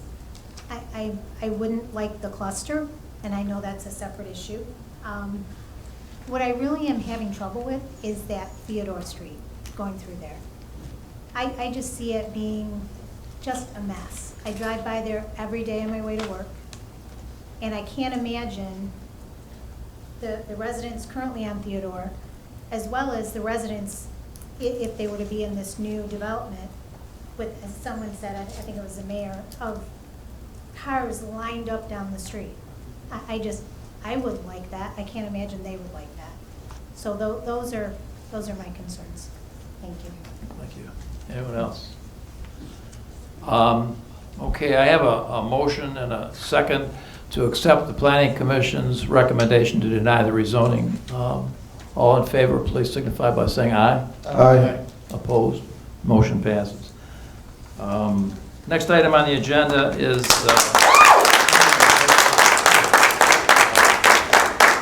recommendation to renew the winter maintenance agreement with the Road Commission for Oakland County for Pontiac Trail from the western city limits to Beck Road and Loon Lake Road from Benstein Road to the northern city limits by adopting and authorizing the resolution and authorizing the mayor and the city clerk to sign the agreement. Hey, where's everybody going? We got ice cream. Do I have a motion? So moved. Support. Discussion. This is pretty routine. We've been doing this for the last, 30, maybe 40, the last 45 years that I've lived here. I think we've been doing this, so. Any discussion? I have a motion and a second. All in favor, please signify by saying aye. Aye. Motion passes. Anybody opposed? Okay.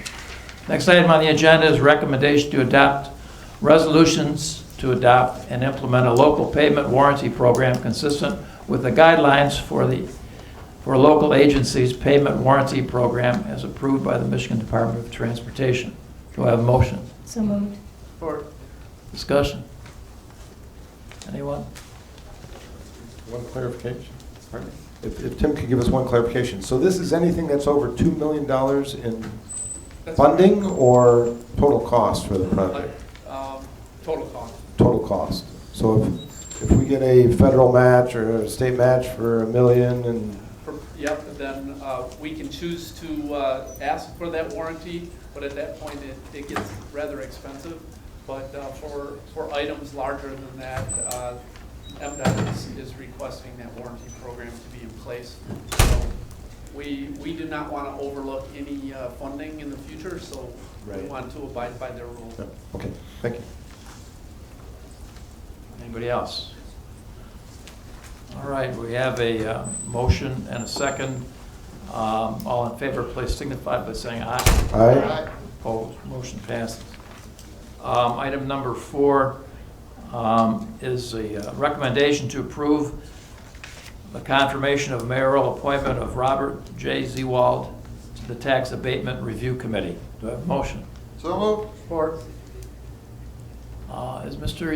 Zewald here by chance? He's not here. Okay. Discussion, Mr. Gatchel. Thank you. As I shared with you, and just consistent with my previous votes and comments, the proposed board member, committee member is not a resident in the city of Wixom. I still believe that to be seated on the Tax Abatement Review Committee, you should be, and the charter says that you need to be a Wixom resident, so for that reason, I am opposed to the appointment. Thank you. Thank you. And just, I guess, just to counter that, I wanted to.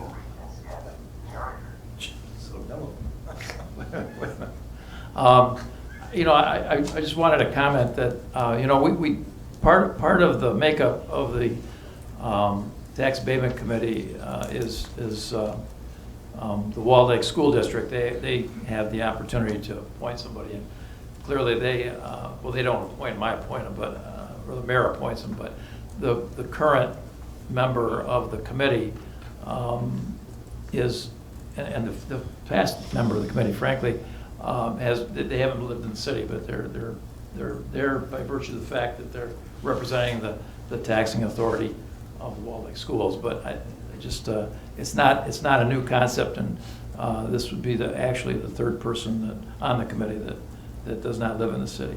But Anybody have any? Okay, anything else to add? Unfortunately, Mr. Zewald is not here. We have a motion and a second. All in favor, please signify by saying aye. Aye. Opposed? No. Roll call, please. Councilmember Grenlund Fox, Yes. Councilmember Leader, Yes. Councilmember Resnick, Yes. Councilmember Smiley, Yes. Mayor Ziegler. Yes. Deputy Mayor Beagle, Yes. Councilmember Gotchel. No. 6 yes, 1 no. Thank you. Next item on the agenda is recommendation to approve the Brownfield Plan amendment for 49-342 and for 49-500 Pontiac Trail, also known as Downtown Wixom Development Company, also known as Country Corners, for up to $624,192 in eligible costs, or for up to 30 years, whichever comes first, subject to the final action by Oakland County. Do I have a motion? So moved. Support. I know that the minutes, the draft minutes came out just earlier today, I think, because we just had, the committee had this meeting just last week, so it was kind of a short notice to everybody. I hope everybody had a chance to take a look at it.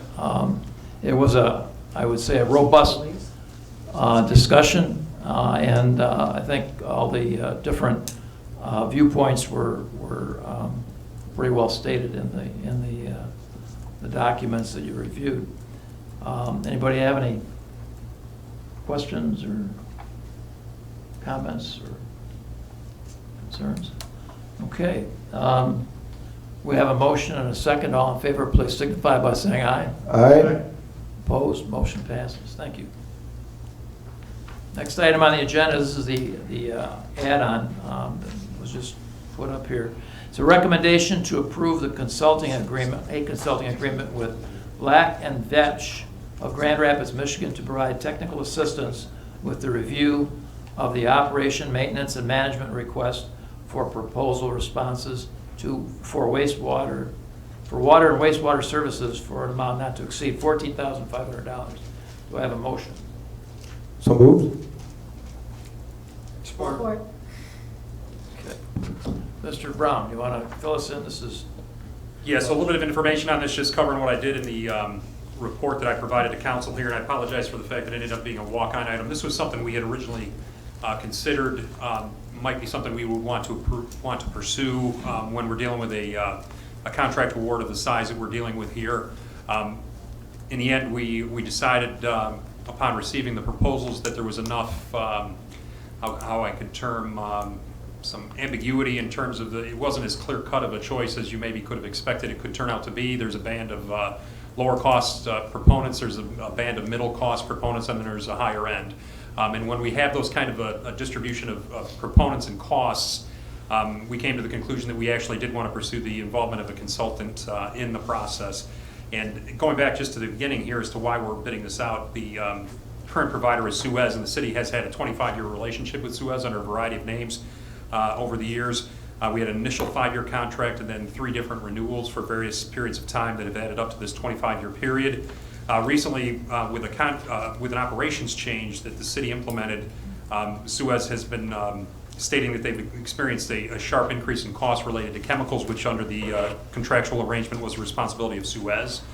They were looking to have that revisited because they were stating that it was essentially a fundamental change in the terms of the contract because of the size of the new increase in costs associated with the chemicals. Because of that, it was a situation where they were basically asking us to re-extend, but at a cost that I would put at over 26% increase over our existing costs. And because of that, I didn't feel comfortable with doing that as a renewal without going to the market and seeing what the going rate was and whether other proponents would have the same concerns or whether they would not have the same concerns, whether their costs would be approaching what the new cost would be under a new arrangement with Suez would be, those kind of things. So we went ahead and did the RFP. Those costs, those proposals came in the fashion that I mentioned, and they came in after the presentation of the package, the compilation of the package was put together for this council meeting. So When we determined that we saw that issue and thought that it would be worthwhile pursuing a consulting arrangement, we had done some work with a couple of different companies. There's not a ton of companies in this field that aren't providers of operation, maintenance, and management services. So we talked to 2 firms that were involved in the business. We're comfortable with making a recommendation to proceed with Black & Veatch here. I should have given the mayor a phonetic pronunciation on that because I started off the same way, so I apologize. But it's Black & Veatch. They have a larger staff that they're proposing to use on the consultant engagement. Their costs were much higher than they are currently, and city administration approached them about looking at some ways to bring the cost down. The first thing they provided, initially they were looking at having 2 people participate in the interview process. I really don't see the need for 2 people to participate in the interview process from the company, so we came to a quick agreement on reducing the number of employees from 2 to 1, which resulted in a fairly substantial reduction in costs, and then they just agreed to provide just a straight cost decrease on their original proposal, such that the new cost is $14,500. That's a reduction of about 25% over their initial price proposal. I understand that this is not inconsequential. I've had experience in evaluating just this exact type of RFP in other communities. They didn't have the financial wherewithal to make the investment as the city of Wixom does to invest in having a consultant participate. And while I think we could come to a good recommendation without the involvement of a consultant, I do recommend that we involve the consultant because I think it will ensure that we have as much information as we can in awarding what would likely be a 5-year contract, which will approach $6 million on the low end and potentially more than that, depending on who gets the ultimate award. And if you evaluate that $14,500 cost against that nearly $6 million cost, it's very small investment. It's basically around 1/4% of the contract cost. And as I mentioned, we had a 25-year relationship with our current provider, and we may well pursue a re-up with our current provider, and whoever we do pursue that re-up with is likely to have another long-term engagement with us, and it'll be even a smaller investment, if you will. And I think it's just warranted to make sure that we come up with the best choice possible. There's lots at play here: the water quality of the region, our regulatory compliance with the state of Michigan, and also just making sure that we get the most effective and efficient proposal award that we can. And I think it's just worth investing that $14,500, and that's the recommendation from administration to council that we're asking you to consider. Any questions? Mr. Smiley? You look surprised. No.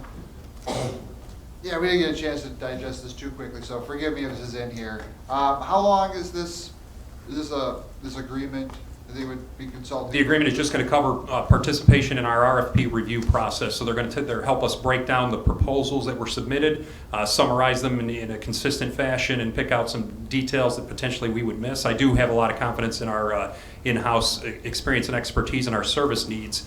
But I think that this outside consultant will provide multiple sets of additional eyes on it with multiple experiences and careers that they can bring into play to make sure that we're evaluating it properly and making a good choice. So they'll look at the proposals, they will participate in the interviews, and then once a decision is made to award, they will review the contract that ultimately gets implemented with the new provider. So it's a matter of weeks to months, however long it takes us to complete the review process. It should be in the order of several weeks. Okay, this is in anticipation of a substantial amount of RFQs, and they're going to handle getting us through that no matter how long it takes. Correct. Okay. And ultimately getting us comfortable making an award and then getting us comfortable with a contract. That's the scope of the engagement, if you will. They'll follow through, yeah. Okay. Right. Got that. Relationship then.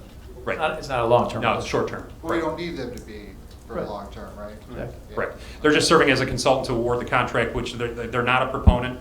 That's one of the things that they have that independence. They don't do the operations aspect of things. Okay. They do consulting of this sort, so they don't have the bias or the self-interest in play on that. So they're going to be an independent observer that'll help us make a good choice, a better choice than we could otherwise, in my opinion.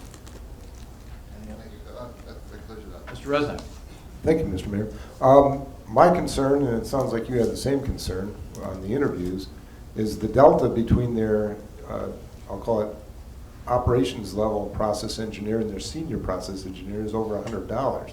Right. If you took the lowest hourly rate of $160, that's only a 90-hour engagement with a not to exceed $14,500. So watch the timesheets carefully. Yes, I understand. I mean, that's a big difference. And if we've got qualified people on staff here with Tim and others, we could probably get by with some of the junior rates and not have to, shoot the whole wad in these senior process. It is a not to engineers. exceed cost. They so charge more than a lawyer. That is true. Substantially more. All right, that's my only concern. Yes, Right. understood. And we will keep that in mind as we proceed if we get approved. Okay. I just have a quick question. How many proposals came in on this? 5, Okay. Thanks. which is pretty healthy. Yeah. Right towards the middle of what were our expectations, where we were hoping maybe for a couple more to come in, but we're pretty satisfied with the number of.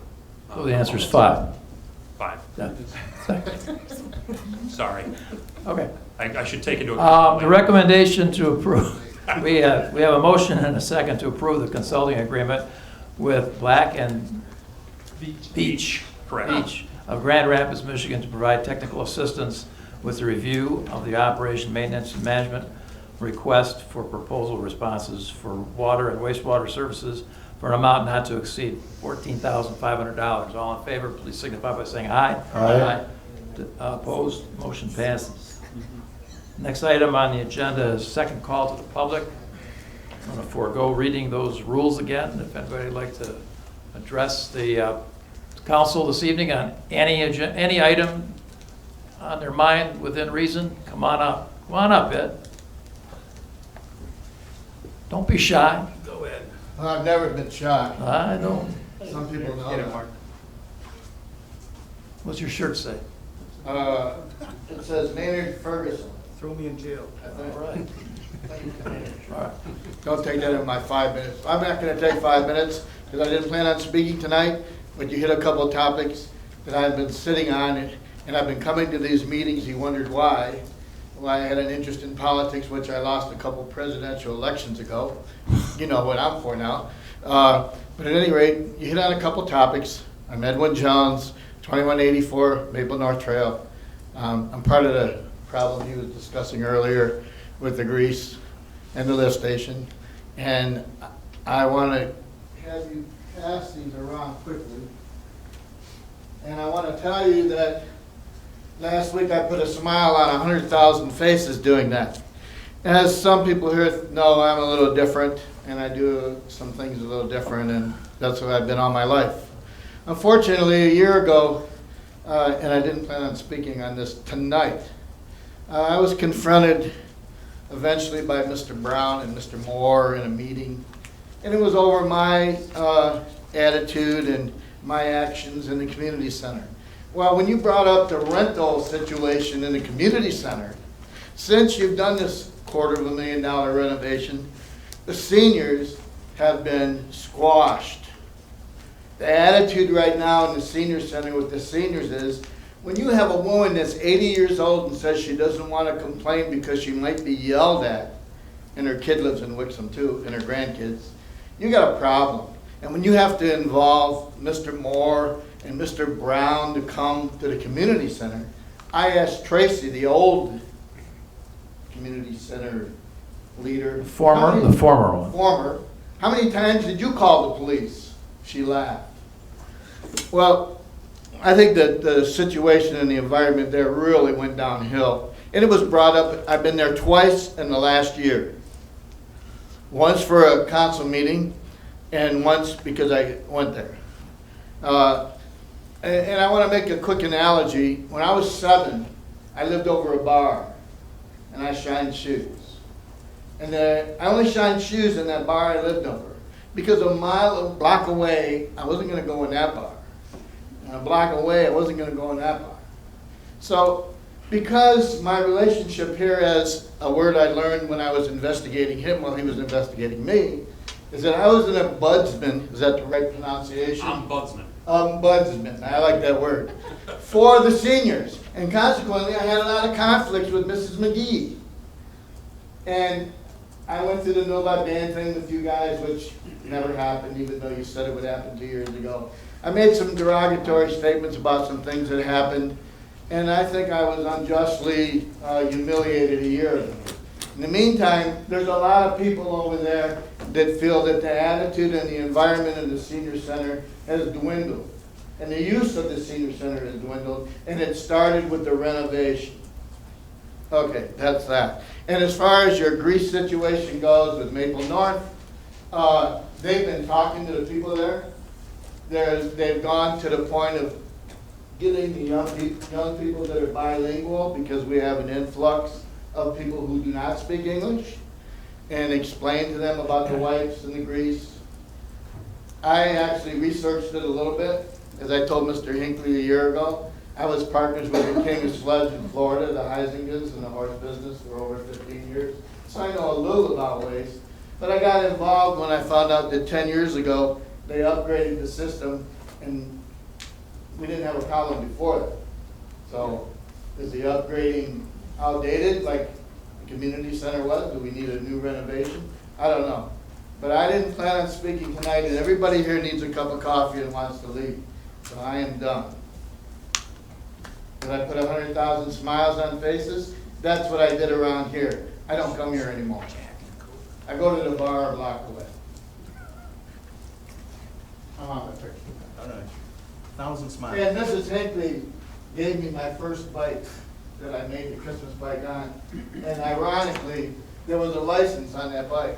And it was her father's bike when they lived in Jackson, Michigan, that I bought for $1 in the garage. But I was too old, I can't get my leg over the crossbar anymore, so I had to downgrade the bike. Adios. Adios. Think everybody Thanks for your wants to leave. comments. Everybody wants to leave, you better be quick. This is really cool. Yeah, man, they've had it. If this isn't the time, just say leave. Still crazy. Is there a new play structure going into the Gilbert Willis Park? And if it is, what's the time frame on that? Because my daughter who lives in Midland knows more about it than I know, and I live here in Wixom. Yeah, there's going to be one delivered, and the dates are actually, if you'd like, you could show up and help out, because I'm going to be out of town that week, and we need help constructing it, putting it together. What are the dates, Deanna? September 11th through the 14th. So, 14th. Yeah, so if you'd like to volunteer some time, or some of your neighbors would like to go up there, call Deanna and volunteer your time. That'd be great. We'd really appreciate it. It's going to be a very nice structure. Thank you. Thank you. And for those, well, one of the guys here now, so there's only one person at home watching tonight. So come on out, buddy. They could have come down in their nightgown.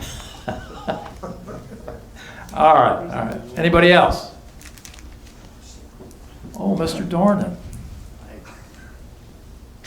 3 bites at the apple.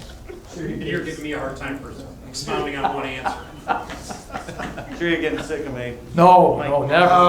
2192 Henningham Boulevard. I wanted to say to y'all, but in particular, Council Member Smiley. I think the word you were looking for earlier is NIMBY. I didn't meet one soul in the course of the last 2 years who was a not in my backyard person. Okay, NIMBY, you got it? And everybody, 100% of the people and the friends I've made on the Creekside, issue, all understand that development is here, development is fair, development is right. If you don't want the development, you better have the money to buy the land. So the word is NIMBY, and I didn't find any around. Now, and then Councilmember Grunland Fox, you hit the nail on the head with your comments regarding Theodore Street. People who live on Theodore Street, those are their homes. And they're currently living in a real difficult situation with the existing conditions. Just imagine what it would be like and if Theodore Street were extended. and the stacking, but you hit the nail right on the head, and I certainly appreciated that. As you move forward, I can't emphasize enough how important it is to remember and how strongly I feel about fads. Okay, they come and go, and the days when we all got excited about the cluster option plan. It was a fad. We used different terms to say different things. Shakespeare said, well, what's in a name? Well, under the cluster option plan, we say we're saving the trees. But if you dig deeper and fly higher, you'll conclude that cluster option is not what it's presented to be necessarily. There are huge bonuses. You can go up to 30%, and I'm sorry, the planner left, bonus. But that's it. I think you did a good job, do great work for your town, and you got a great town. Thanks. Thank you. Anyone else?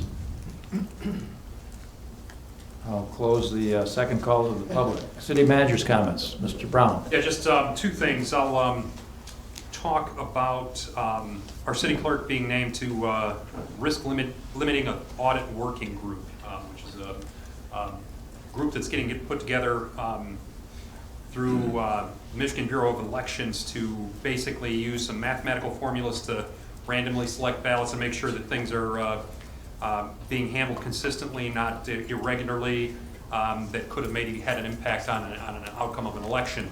And it's a nice recognition. They don't ask anybody to do that. Nice recognition of our clerk, Kathy Buck, for being an outstanding clerk, and we congratulate her on that. And glad to see somebody else recognizing what we already know here in Wixom, that she's a fantastic clerk and is going to be an outstanding addition to that working group.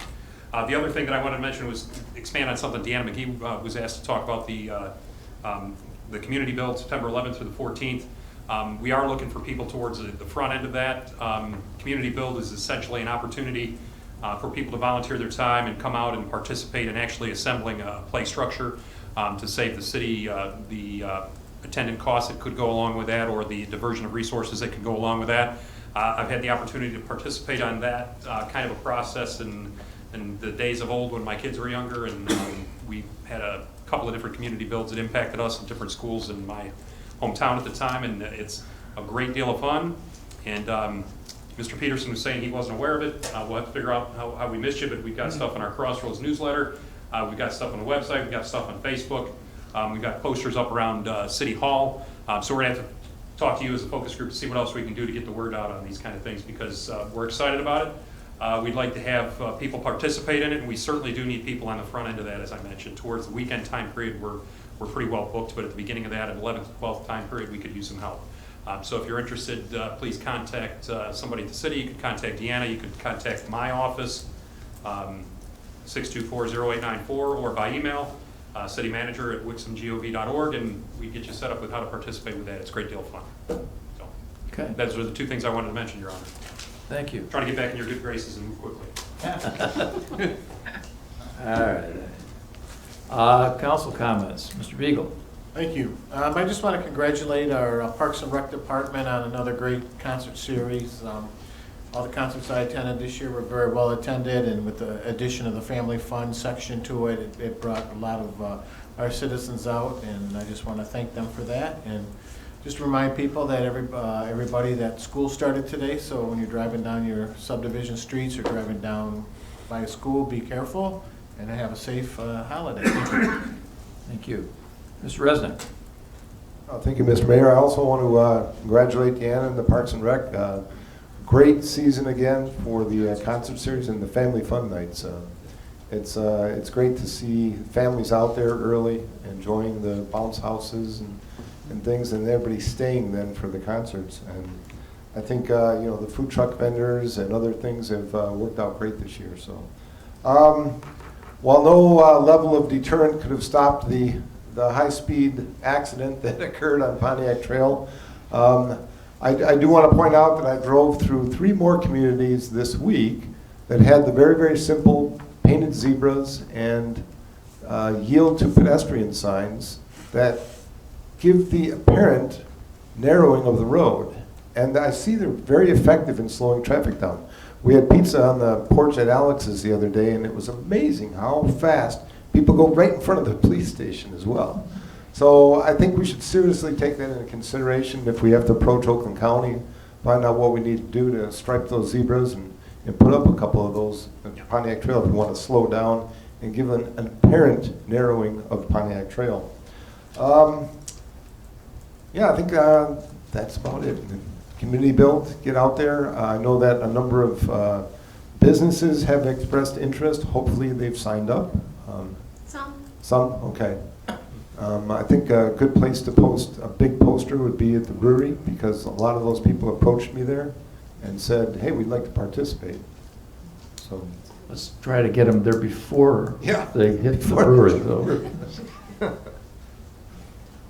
Just a quick comment on your comment. And this might go back to the PD, Lieutenant, but I've noticed that, like Mr. Resnick, some of those we invested a couple of years ago on a couple of those flashing signs that tell the speed that you're going, and I think I've driven by the one on Loon Lake Road every day. I drive by there, and some days it works and some days it doesn't, and it seems to me, just looking at it, that it's a little outdated, because I drive down Milford, for instance, and they've got a newer one that flashes, and it's more noticeable, certainly, and it certainly flashes when you're speeding.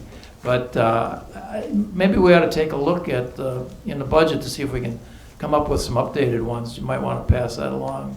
I think that'd be helpful. I certainly will. Thank you. I'm sorry. I didn't want to turn here. Mr. Gosselin. Thank you. You're not supposed to know if the signs flash when you're speeding or not. But the car in front of him is speeding.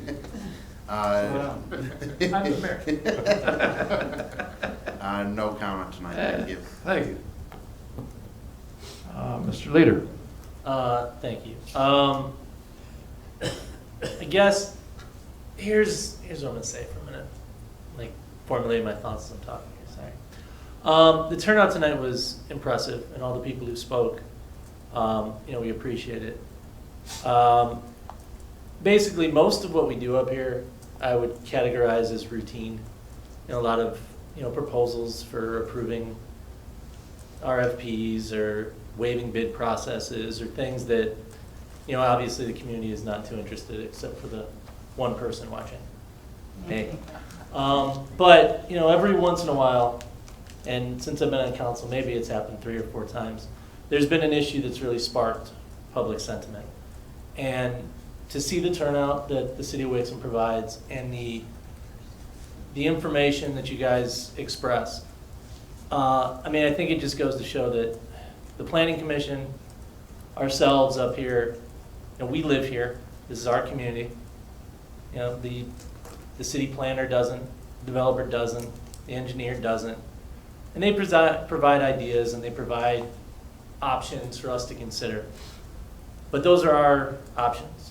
And they're the things that we have to live with, and we have to maintain, our, I guess the word used earlier was, the legacy that we leave as council members or planning commission members, that's going forward and it's going to survive, our time on council.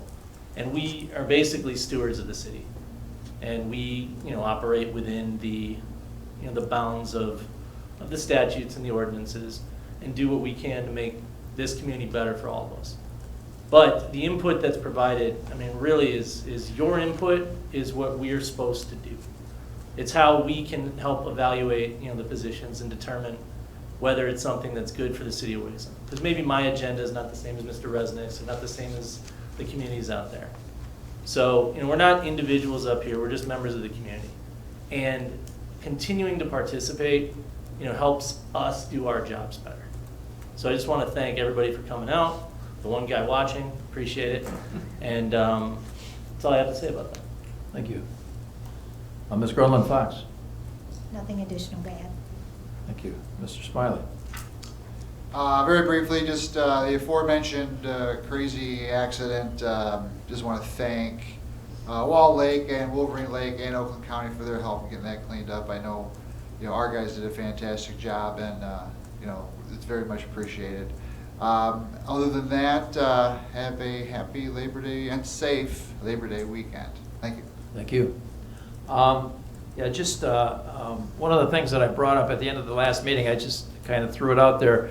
And it was to schedule a meeting to talk about the future and to give maybe some of the new members of council an opportunity to take a look at some of the finance issues that are confronting us and will confront us in the future. I think it's probably time to try to schedule something.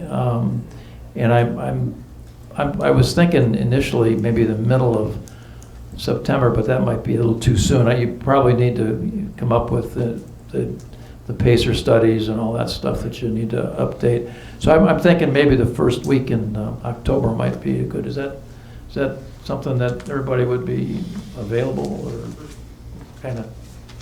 I'm not suggesting putting a date down now, but that's the time frame I'm looking at to try to get something started on that. And maybe we'll have one meeting. Maybe if we don't cover everything, we'll have another one, and a month after that or something. But just to kind of give the new council next year an opportunity to hit the ground running and have some sort of framework to work with. So, having said all that, I'd entertain a motion to adjourn.